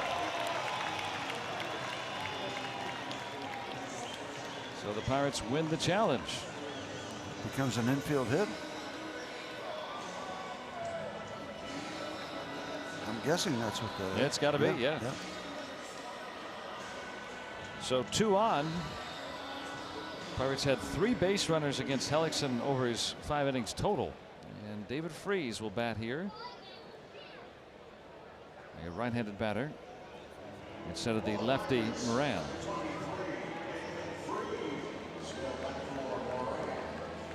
Moran has not hit lefties well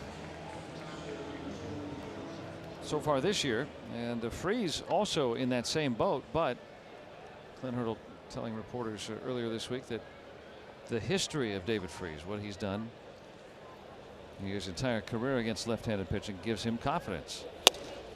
And just so you know, Grace has given up 4 home runs, which that David might want back right there. That was right down the middle.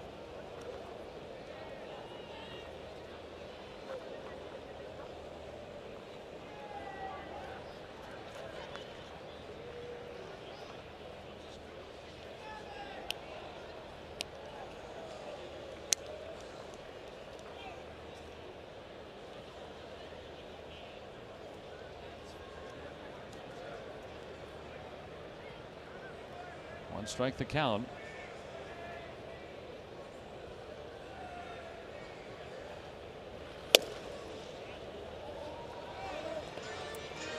Freese is hitting .300 as a pinch hitter.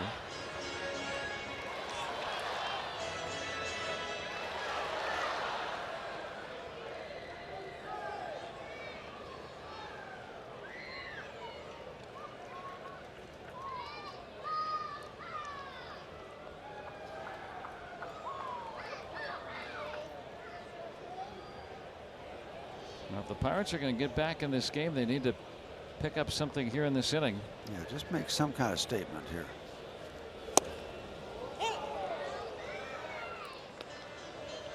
Count swings in Grace's favor. Brandon Kinsler getting up.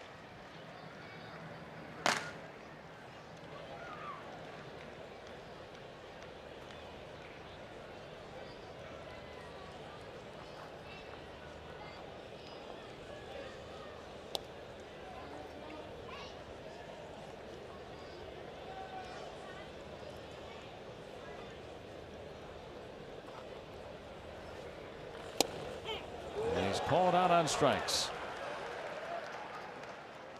Now under fire, Grace comes up with a big strikeout.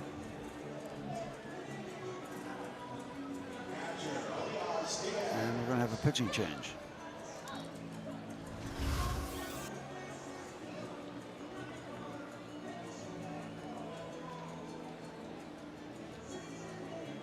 David decides not to turn it loose. Not happy about that result. Got 4 fastballs from Grace, and with 2 outs, Pirates still with a chance against Brandon Kinsler.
Bucks and some of the best bands in the burg on Friday Night Rocks. Get tuned in to Pittsburgh's music scene as we showcase local artists and tracks throughout every Friday Pirates broadcast. Spinning Jenny will be our featured performer Friday night as the Bucks take on the Brewers on Friday Night Rocks, presented by Iron City Beer. Here Tuesday night, hoping to start rocking here at PNC Park. Couple of Pirates aboard. Brandon Kinsler now on for Washington.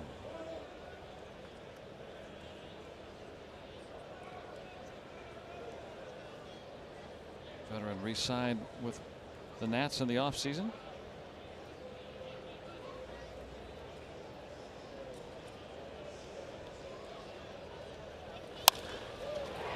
Hit, but right on the ground to Murphy. And the sinker ball there comes in and gets out of the jam. Pirates turned aside in the 6th. Still 5-0.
Baseball on AT&T Sportsnet is brought to you by the Chevy Silverado and your Western PA Chevy dealers. And by Levin's, the official furniture and mattress supplier to the Pittsburgh Pirates. For the best quality, service, and value, shop Levin's. Let's go Bucks! What a nice look at the PNC Park scoreboard.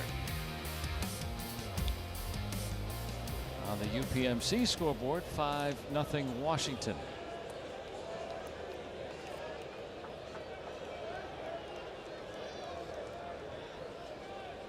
Tyler Glasnow came in with a bases loaded 1-out situation and got Anthony Rendon to ground into a double play.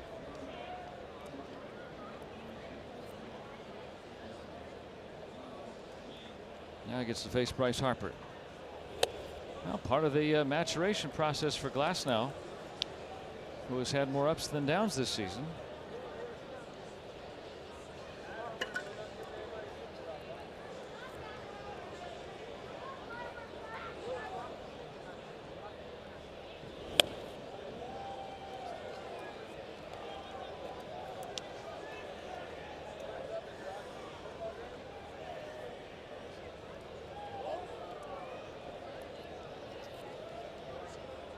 Behind here, 3-0.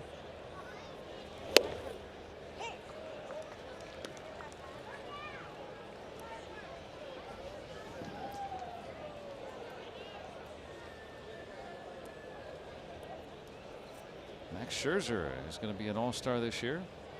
Again. Could be a candidate to start the game. One of baseball's best. Of course, Bryce Harper will be in there. Sean Doolittle, who just went on the DL today, named to the All-Star team for the Nats. May not be able to participate. We'll see. Can he get him? Yes, he can. Harper not happy with that call, but it will stand.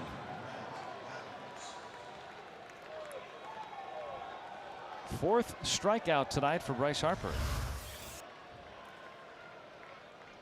Got a favorable call. Did Glasnow. And regardless of the outcome of this game, that will get some attention. Bryce Harper, 0 for 4, 4 Ks.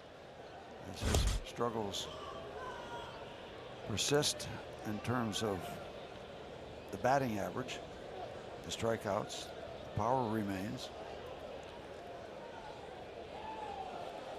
Interesting combination.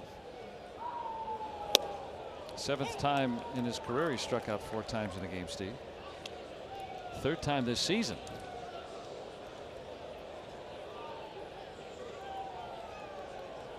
Wouldn't have guessed that.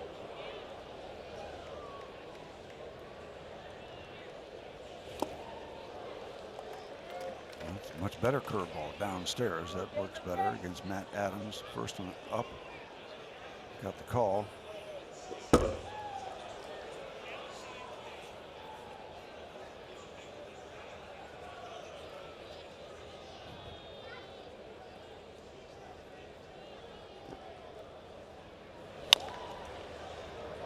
That went off Glasnow's glove.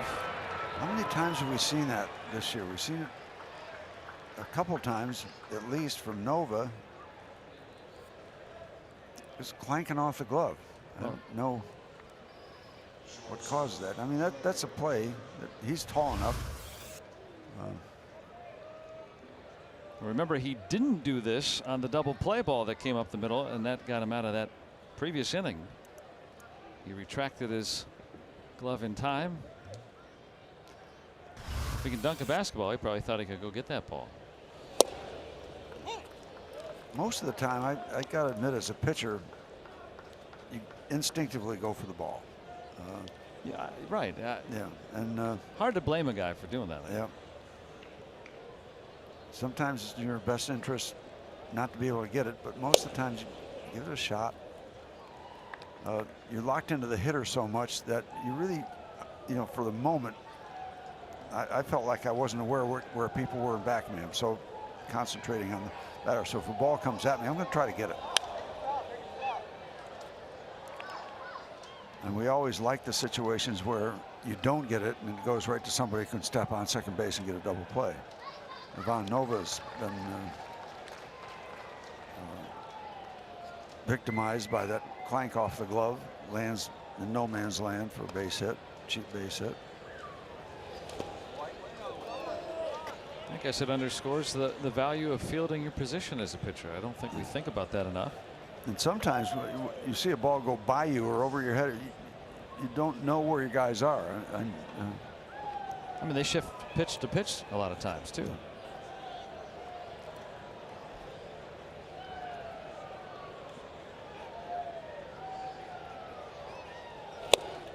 Comes back to strike out Trey Turner.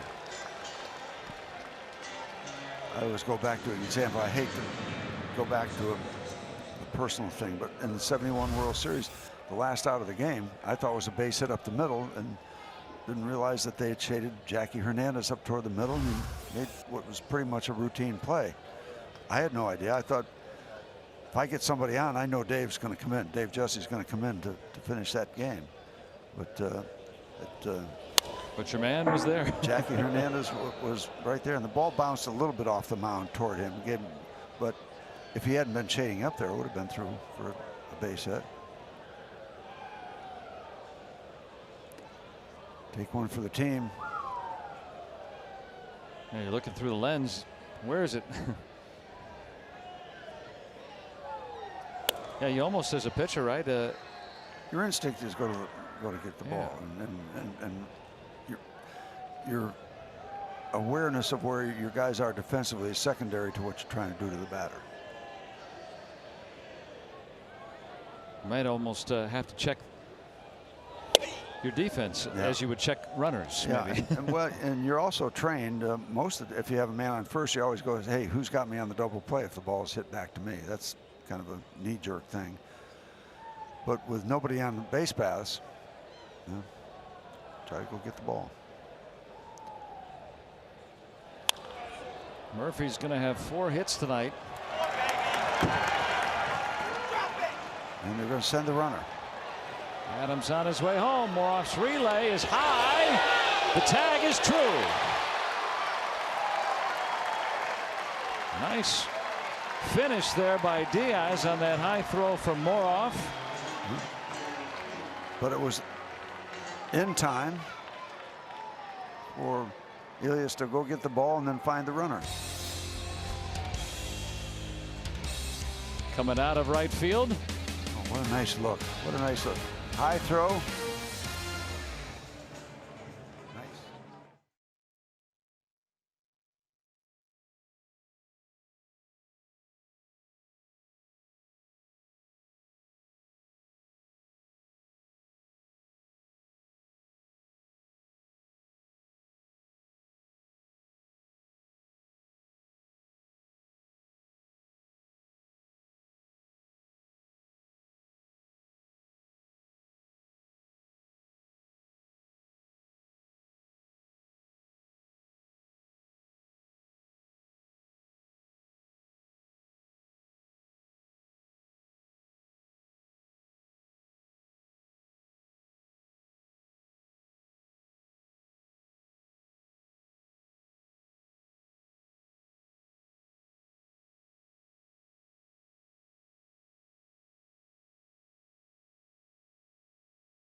And right on the belt.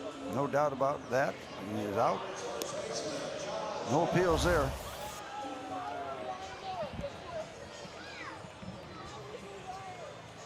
And so after Murphy's 4th hit tonight, he has come out of the game. Wilmer Defoe now in there. So not sure if they're just taking him out for precaution. If you have anything, we'll pass it along to you. He got a double on that play, did Murphy.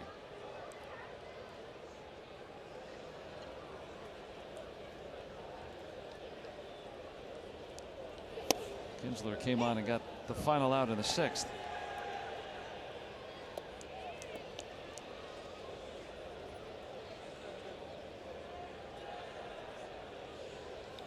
Bell's 0 for 2 tonight.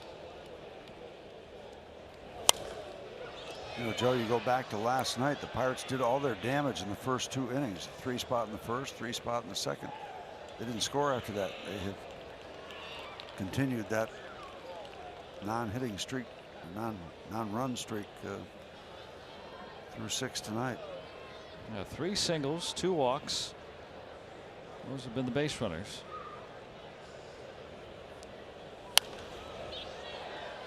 They've had a couple of men on 2 occasions, once with 2 outs, last inning with 1 out.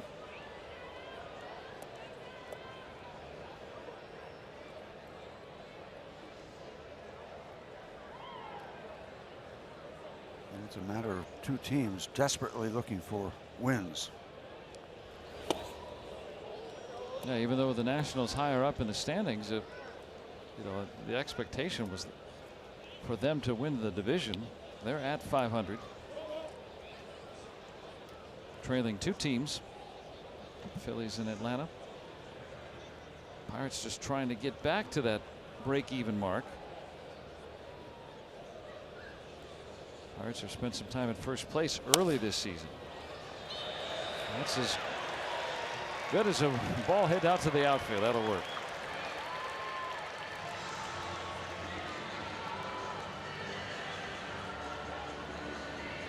Leadoff man aboard here in the Pirates' 7th. Here's the defensive alignment.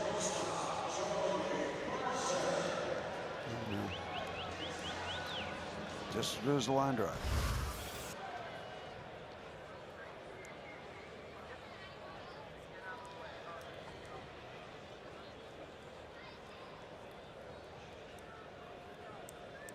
Here's Jordy Mercer. Rendon made a good play on him last time around.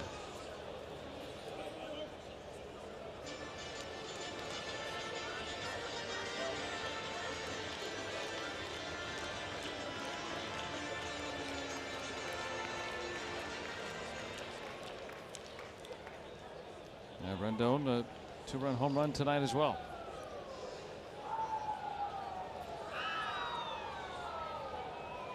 A sinker ball there. Always trying to have you put the ball in play. Nicely played out there in left. Why don't we just go ahead and hit for 20 minutes? That sounds good to me. We got nothing to do till noon tomorrow. Yeah, let's go for it. Got the first man aboard. And he'll move on to second.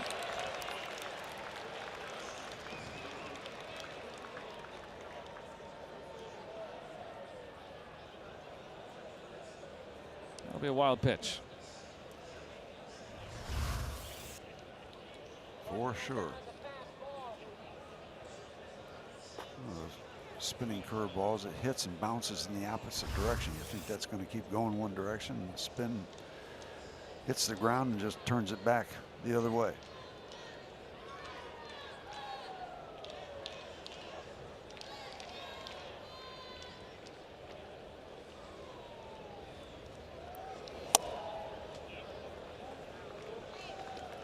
Negates any chance of a double play here.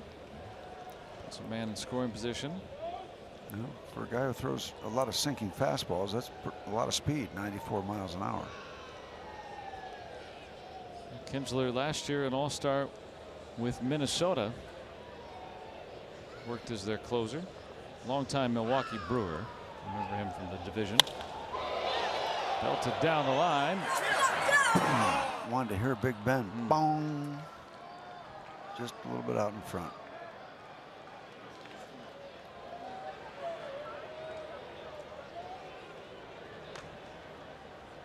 Now Michael Feliz has not pitched in a game since being activated from the disabled list.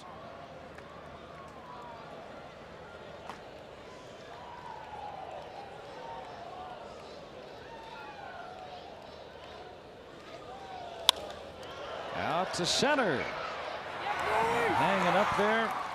And Harper with a wild throw in, and no one's there at third. Bell will advance.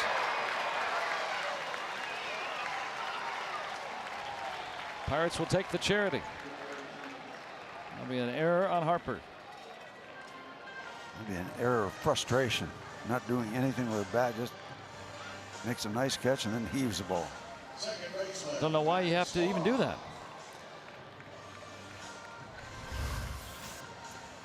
There it is. Ball trying to run away from him, so he makes a good play on it, gets a good jump, and then catches a flyer.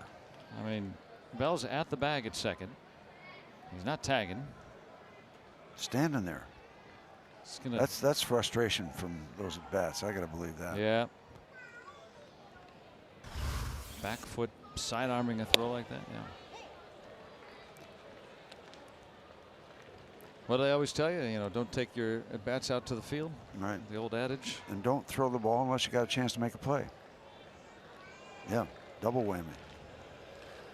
Let's So you get this run in, just because that at least keeps you in sight of the Nationals. First time the Pirates have had a man at third with less than 2 outs.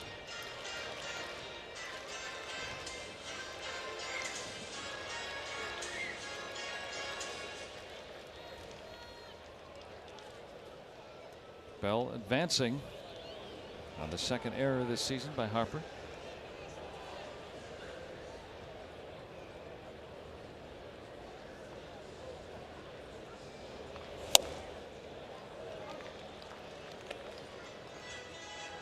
When it comes down to cases, the Pirates' closest chance to score was the fly ball by Jordan Luplow.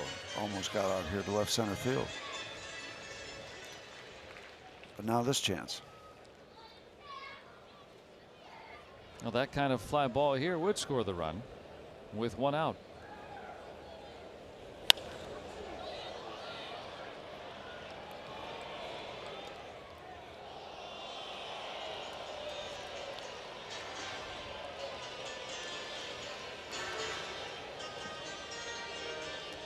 Moroff came on those final couple of weeks at Indy. There's Austin Meadows.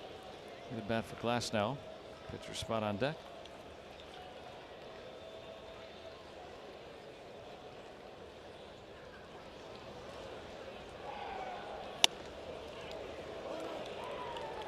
Wow. That could have been strike three.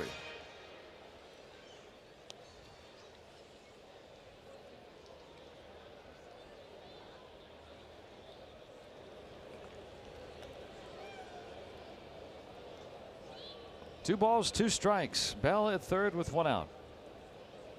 That will be good enough.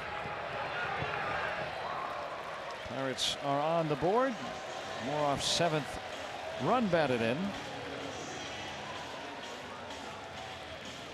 And because of that throwing error by Bryce Harper, the Pirates able to pick up a run there.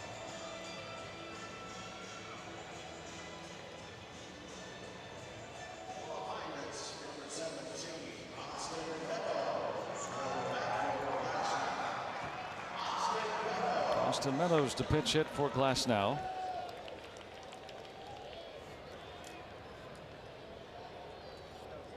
Tyler an inning and 2/3 scoreless.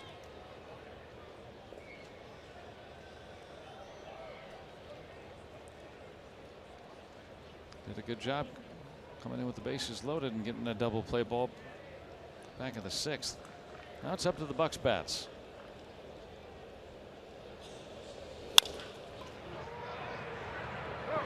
Defoe was playing back and no chance to get Meadows.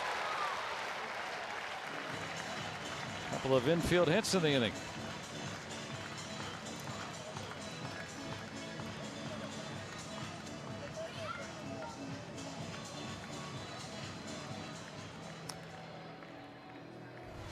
This looked good from the time he chopped it slowly towards second when they're playing deep.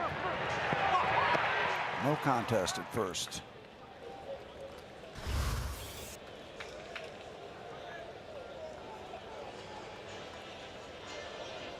Nope, still got a thread of something going here in the bottom of the seventh.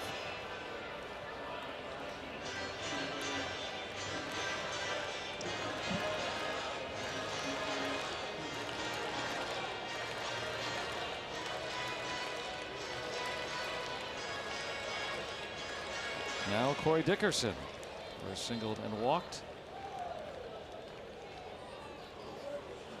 A couple of home runs given up by Kinsler.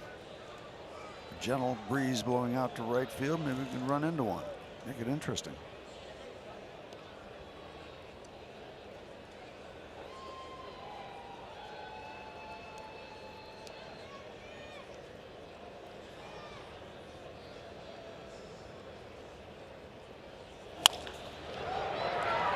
Right to Turner. And that's that. Pirates get a run.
The Pirates hosted Haley Dawson, who threw out a ceremonial first pitch. Haley is an 8-year-old girl who was born with Poland syndrome. She was born without a right pectoral muscle, and she is missing the 3 middle fingers on her right hand. So back in 2014, the UNLV engineering department created a robotic hand printed by a 3D printer for Haley. And she threw out the pitch, as you saw a couple seconds ago, with that robotic hand. She is now in the process of fulfilling her goal of throwing out the first pitch in every Major League Baseball stadium. PNC Park is the 20th where she's throwing a pitch. And this all started last year, Joe and Steve. This is pretty cool. It was a Twitter campaign, and here she is, 2/3 of the way there to reaching her goal. What a cool story that is on Haley Dawson. Absolutely. Good luck to her in fulfilling that dream. Throwing a first pitch and all of them. Meanwhile, Michael Feliz comes in to pitch in the top of the 8th. He's not the only Pirate out on the field, as Austin Meadows has taken over in left, stayed in the ball game. So they'll do the old double switch. And Spencer Kieboom kept that inning going. There was 2 on and 1 out in the 6th. With his base hit, the Nationals had 6 straight men reach in that 6th inning, taking a 2-0 game to a 5-0 game at that point.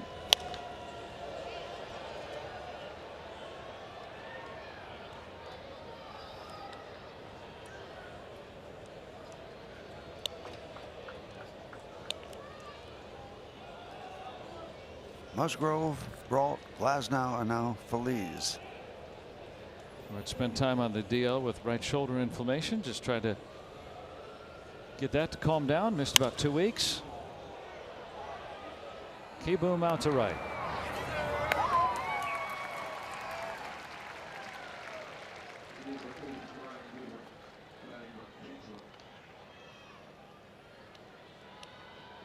And this Saturday, an old-fashioned doubleheader. The Pirates hosting the Brewers, starting at 12:35, and Josh Bell bobbleheads going to the first 20,000 fans, courtesy of Levin Furniture. Go to pirates.com/bobbleheads and come on out. So you get 1 bobblehead, 2 games on a Saturday afternoon and evening. That'll be fun. That'll be really fun.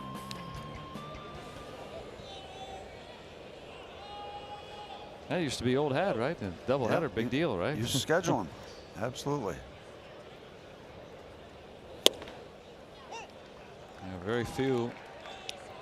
That used to be a 4th of July tradition. You'd every year, Pittsburgh, you'd have doubleheader on the 4th of July. Well, when I was growing up, Joe, it used to be the big deal that when the Yankees would go to Cleveland up in the big old municipal stadium, held 80,000 people once a year, they would play a doubleheader. And it's just a whole lot of people and a whole lot of baseball for my Indians against the Yankees. That was a cavernous stadium. Big old barn. Pirates going to play in Cleveland on the next road trip in interleague play. That was my dream. I was a big Indians fan. I wanted to sign with them.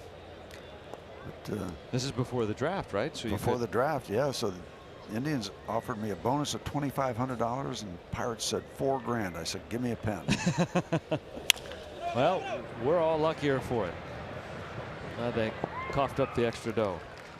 But I did get a chance to pitch in Old Municipal Stadium. We used to have a series called the Hypo series, Help Young People Organize. Oh. And it was back and forth. We play in Cleveland. We play at home. And I got to go up on one of those games and pitch in my dream ballpark. Oh, wow. Big old Municipal Stadium. This is before interleague play, so that, I mean, yeah. Normally would never have an opportunity to do that. Yep. I didn't know that. That's neat. Pitched where my hero, Herb Score, pitched. On the same clay. Yep, same mound, yep. I later pitched against him after he had gotten injured. That horrific accident, getting hit in the face with a line drive. He was trying to make a comeback, and he pitched for their AAA team. There's a base hit up the middle in Indianapolis, and I was in Columbus and got to pitch against him. And it was kind of bittersweet because he was my hero. I don't know how the game came out, but I was very excited and in a funny kind of way, because I collected everything Herb Score ever did. And he was on the way down. It didn't work out. His comeback did not work. But I later, and I never even met him in that situation because we didn't fraternize. But later on, I went to a banquet up in way up north part of Pennsylvania. He came down from Cleveland, and we both spoke at the same banquet, neat. and I got a chance to meet my hero, Herb Score. He was on the way to a dazzling career. He just blew everybody away in the minor leagues. I think everybody will attest. We're glad that you chose the Pirates. Well, yeah. There's a guy who's got front row seat right under our banner. It's euchre seats. Yep.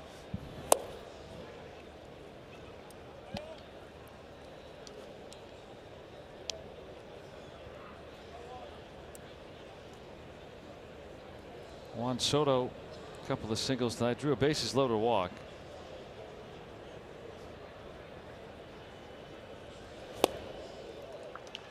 Now the draft still doesn't that involve started in everybody. 65, yeah. So Doesn't involve everybody. Just Puerto Rico and United States, Canada. So Juan Soto able to sign as an international or a undrafted free agent as a youth way back 3 years ago. I've still got a letterhead from a Yankee scout that had the New York Yankees letterhead on the stationery after I went to a tryout camp, saying they like what they saw, but they decided not to make an offer. Isn't that great? I kept that a long time, that stationery. Think about that. I mean, growing up in Connecticut, New York Yankees, that letterhead with the red lettering on it and stuff. You're no good. Okay, thanks. Thanks. I'll prove you wrong, and you did. It was pretty exciting to pitch your senior year in high school and see the scouts come out of their cars and okay, they're here. They're here. Well, I can't believe just how many people from your high school went on to play professional baseball. And 3 of us made it to the big leagues. Yeah. On 3-2, Eaton on the move. Soto has his 3rd hit tonight. That puts Nats at the corners.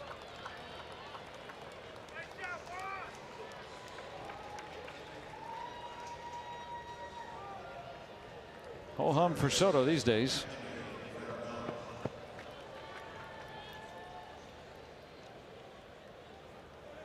As you enjoy a Miller Lite, look forward to the Hold True moment later in tonight's game.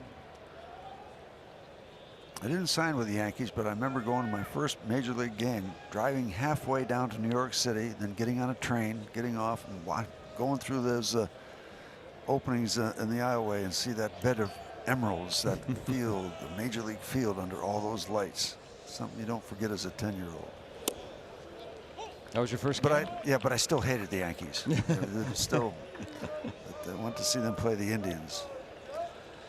There's an old Indian infielder named Hank Majeski, who was a utility infielder for the Indians. I ran down and got his autograph. That was my first professional autograph. Ah, you never forget the first one. Never forget it. That's neat. That's only 66 years ago.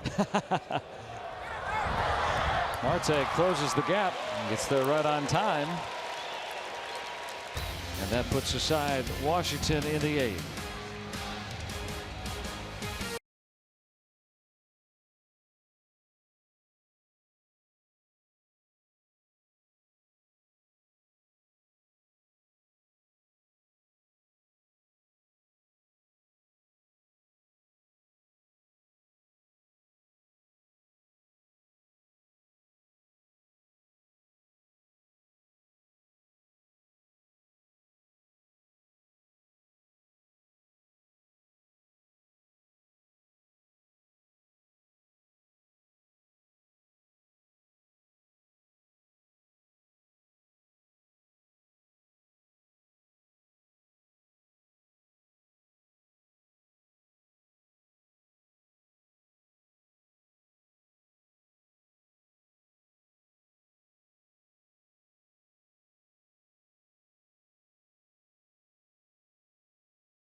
Washington owns the advantage 5-1 on the UPMC scoreboard.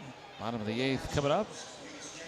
Austin Meadows in the game now, and you know, a little bit earlier as we look at one of our Point Park tweets, went to Baseball Card Castle up in Cranberry, and looks like he's signing something with his picture on it, and that's some serious baseball stuff in those cases and those walls.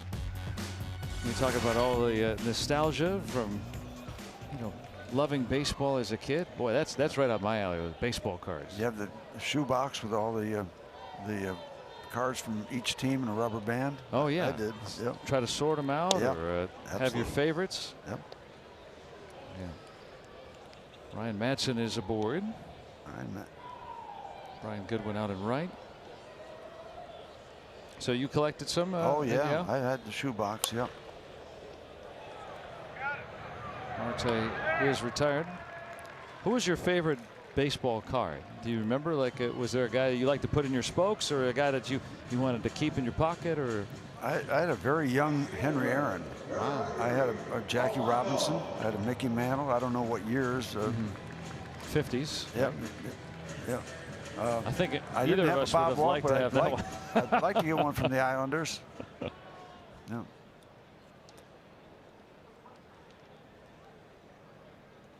And you're thinking, wow, look at these great players, and then you got to pitch against them. Yeah, yeah.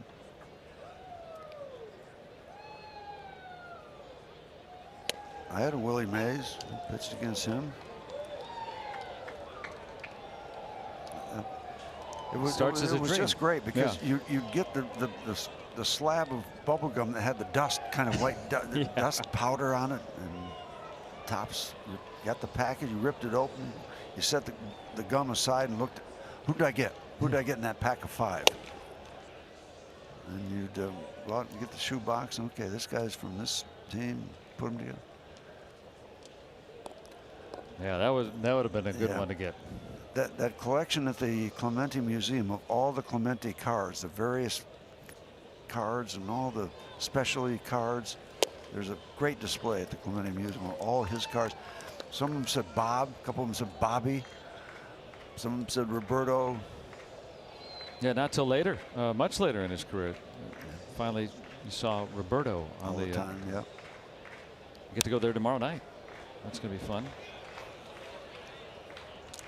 You're in there tomorrow night? Josh Bell with a benefit to trying to raise money for some hungry kids in our neighborhood, and so wonderful. Yeah, there's Josh getting ready for that tomorrow night. That'll be over the Clemente Museum. Boy, if you're a baseball fan, a Pirate fan, make sure you get there at some point. It's special. It's unbelievably special. It is a cool looking building that they've restored too. Yep, the firehouse.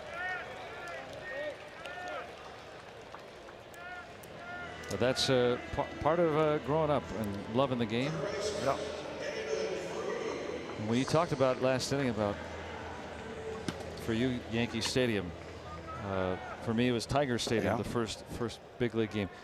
That was back when you were underneath, you know, the stands were, or the concourses were underneath the stands, and then you'd come out through a little tunnel. Yep, yep. And then you saw the field. It explodes on you. It's like coming out of the Fort Pitt tunnel and seeing the city of Pittsburgh. Oh, what a great sight.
On road ahead to Thursday, opening a 5-game series with the Milwaukee Brewers. Jamison Tyone against the lefty Wade Miley. Our coverage begins at 6:30 right here on AT&T Sports Now. First things first, Pirates trying to hold the Nats at bay. Make a late comeback tonight.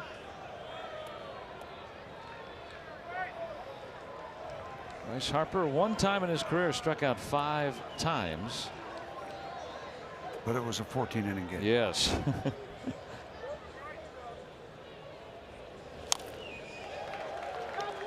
You wouldn't think of him going 0 for 5 with 5 strikeouts.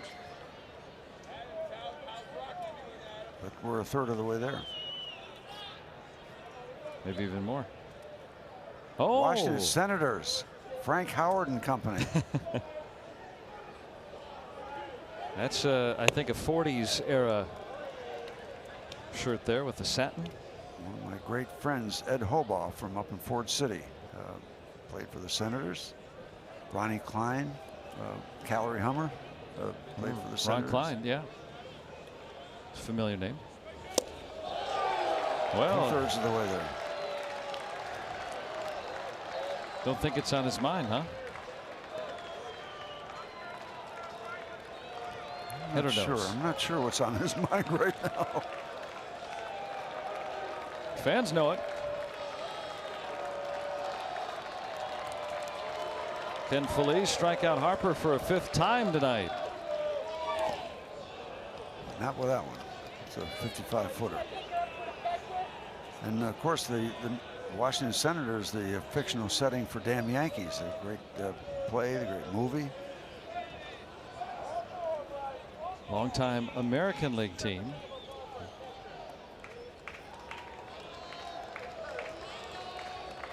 Glenn Verdon. Whatever Lola wants, Lola gets. Harper will be spared of the platinum sombrero, or whatever it's called. Tungsten? I don't know. What he's starting to get in some precious metals up there.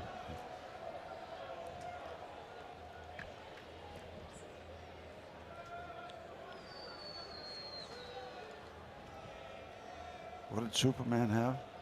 Kryptonite. Yeah. Yeah, that would, yeah. Kryptonite sombrero. 5 strikeouts. Now the old Washington Senators.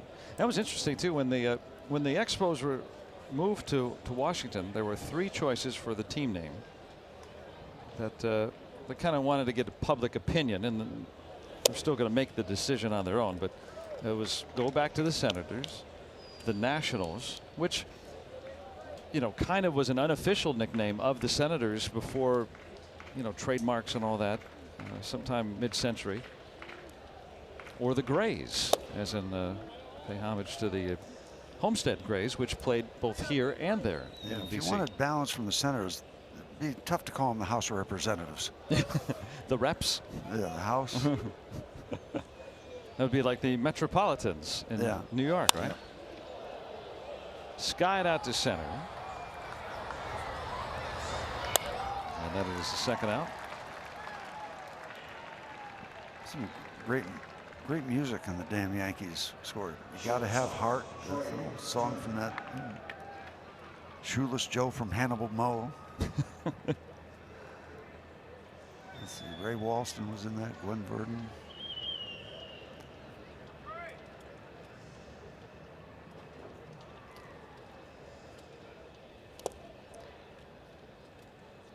Shoeless Joe sold his soul to the devil, Ray Walston, so the Senators could win the pennant. Made that deal.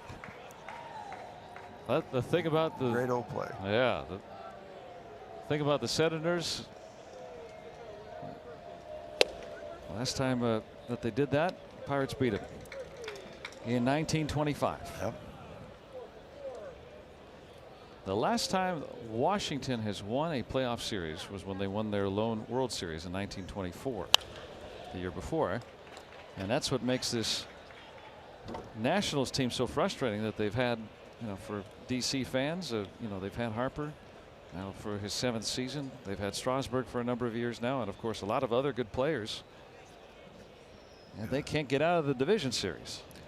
Yes, remember Strasburg made his debut against the Pirates, struck out 14. One of the highest strikeout performances for any debut.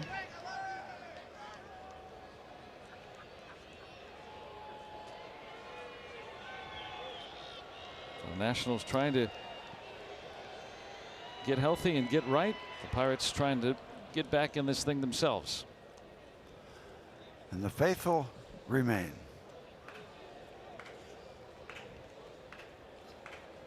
How about some 9th inning cotton candy? What do you think, Mom? And Feliz with the strikeout. 2 scoreless for Michael Feliz. Now it's up to the Pirates bats.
Pirates looking ahead to the 9th.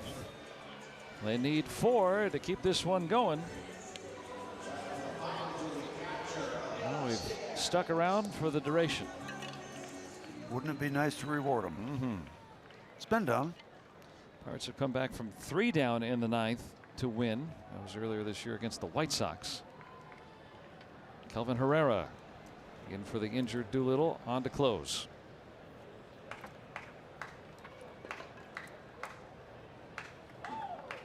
Non-save situation.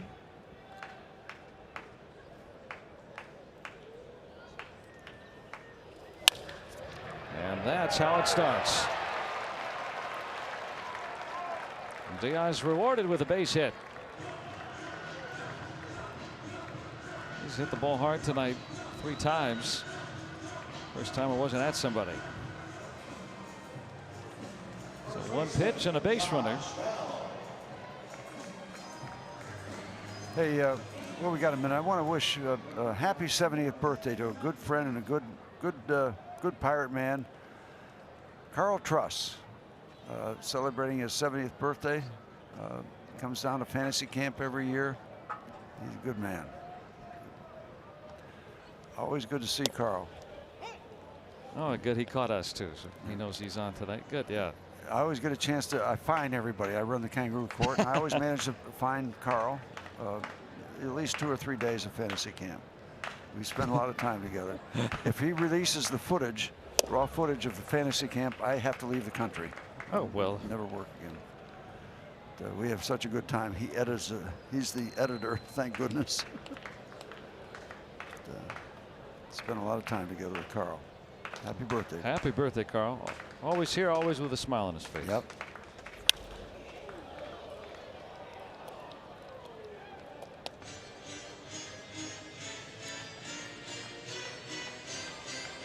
Oh, we got another birthday. Chucky Whitlock celebrating number 40.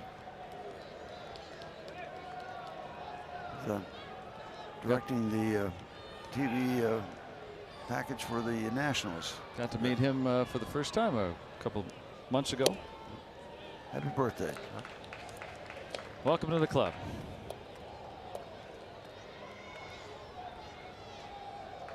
Did you just turn 40 this year? This year, yep. Why? Beats the alternative. Well, yeah, it does, but you got to go in the other direction and stay younger. Bell down on strikes for the first out in the ninth. No TV tomorrow. You got to tune into Facebook Watch for the action. So we're back on Thursday against the Brewers. Our coverage begins at 6:30 with Pirates pregame presented by WB Mason. Got to log on to the World Wide Web. Make sure no one's on the phone.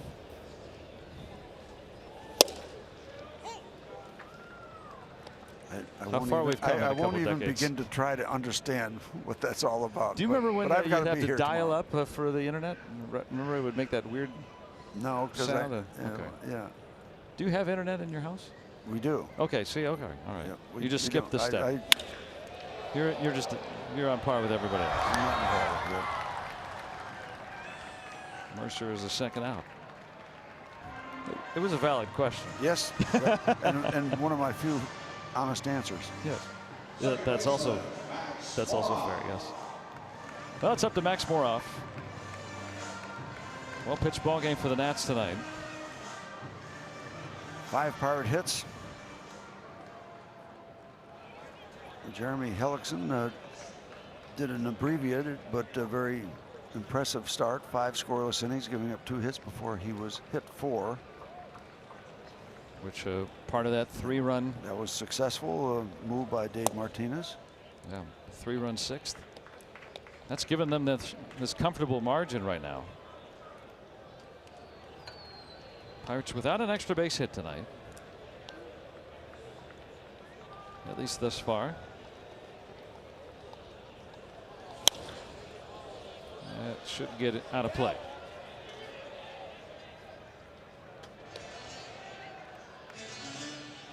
Moroff drove in the Pirates run his last time around.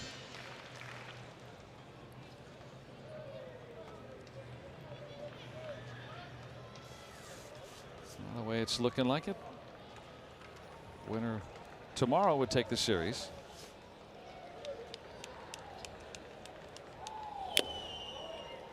And if the Pirates can win this series, it'll be their first series win against a team of 500 or better since early May when they beat the Brewers in Milwaukee. So those are the kind of things they need to do if they're going to limp back into this thing.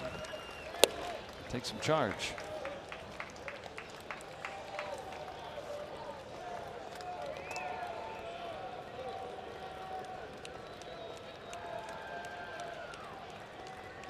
Two and 2 on Moroff. Twisting down the line.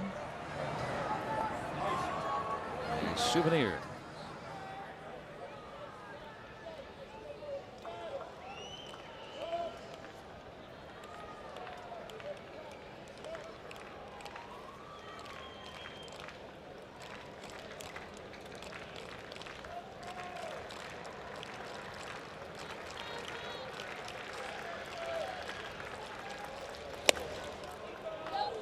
And now full. Well, if Moroff can get aboard, the tying run would be on deck. Meadows is next.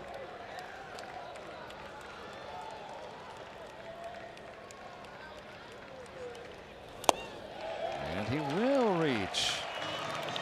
A little bit of intrigue now here in the ninth. Well, if you think it's a very difficult situation, don't think it's a lock for the Nationals in the mind of Dave Martinez. Managers are never comfortable in these scenarios. He's had an all-star closer in Doolittle who hit the DL today, and Herrera has been an all-star closer himself. 2 times an all-star, once as a setup man with Kansas City, but has been a national for less than 4 weeks. Let's extend this thing and keep it going, take it up to the top of the batting order. To see if we can make it interesting. Doolittle on the right. This has to watch. Meadows had an infield hit. His only trip to the plate.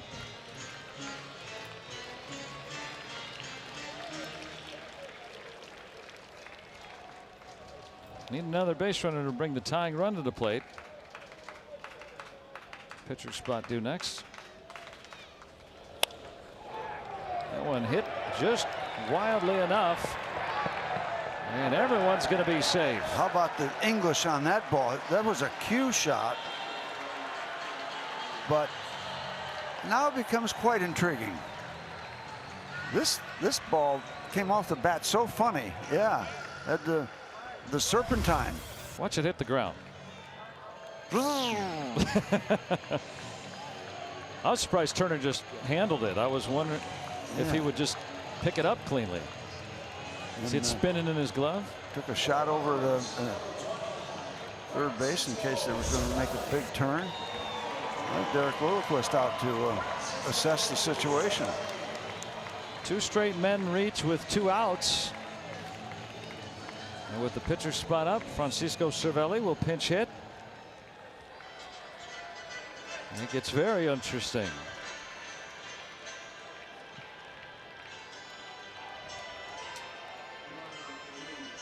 First ever meeting, and those rally caps coming in handy.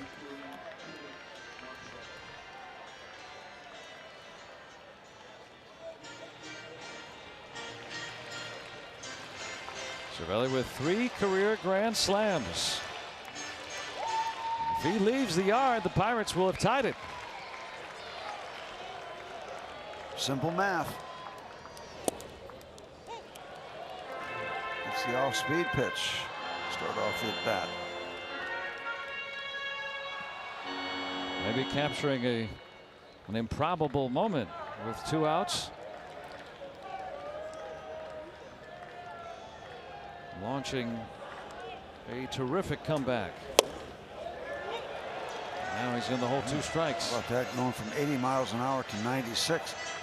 Francisco Cervelli smiling but saying no way.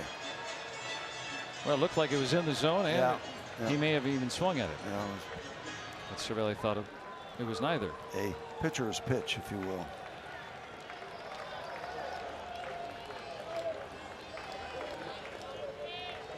Base is loaded. And the breaking ball fans Cervelli. The Pirates threaten, but Strandham loaded, and Rendon got him started. And it was a good night to be a national. Yep, Rendon with a home run and a sparkling play at third base.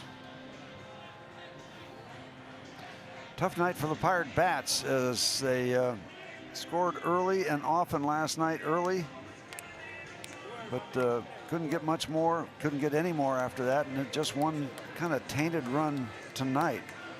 Cold bats, and Joe Musgrove and the Pirate pitchers deserved a little bit better.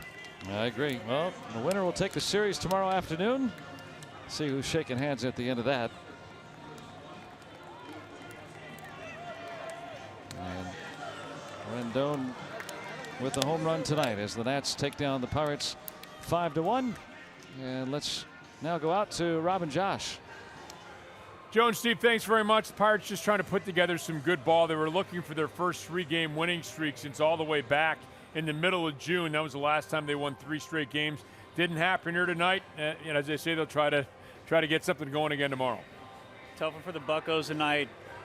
Jeremy Hellickson continued his success against them. Only a couple hits they could scratch out, and yeah, just a rough night all around for the offense. And hopefully it bounce back tomorrow. Only 7 hits for the Pirates, all of them singles, and it's time for our Miller Lite Hold True moment. And Jeremy Hellickson now, look, he's an accomplished major league pitcher, but 4-1, 2.08 ERA in his 6 career starts against the Pirates. has pitched well at PNC Park, and for some reason just one of those guys that seems to have the Pirates' number. He certainly has. 183 average against the Buccos is all they could muster out against him in his career. You know, he goes 5 innings, only gives up 2, and you know, it's one of those things. As a hitter, sometimes you go into a game, you know that guy's had success against you, and you know, maybe outthink yourself a little bit. Well, the Pirates lose by the final score of 5-1 to the Washington Nationals tonight. Coming up on Pirates postgame, presented by the Allegheny Health Network, Joe Musgrove returns after missing just 1 start. We'll examine his work tonight with Joe and Steve coming up in just a little bit.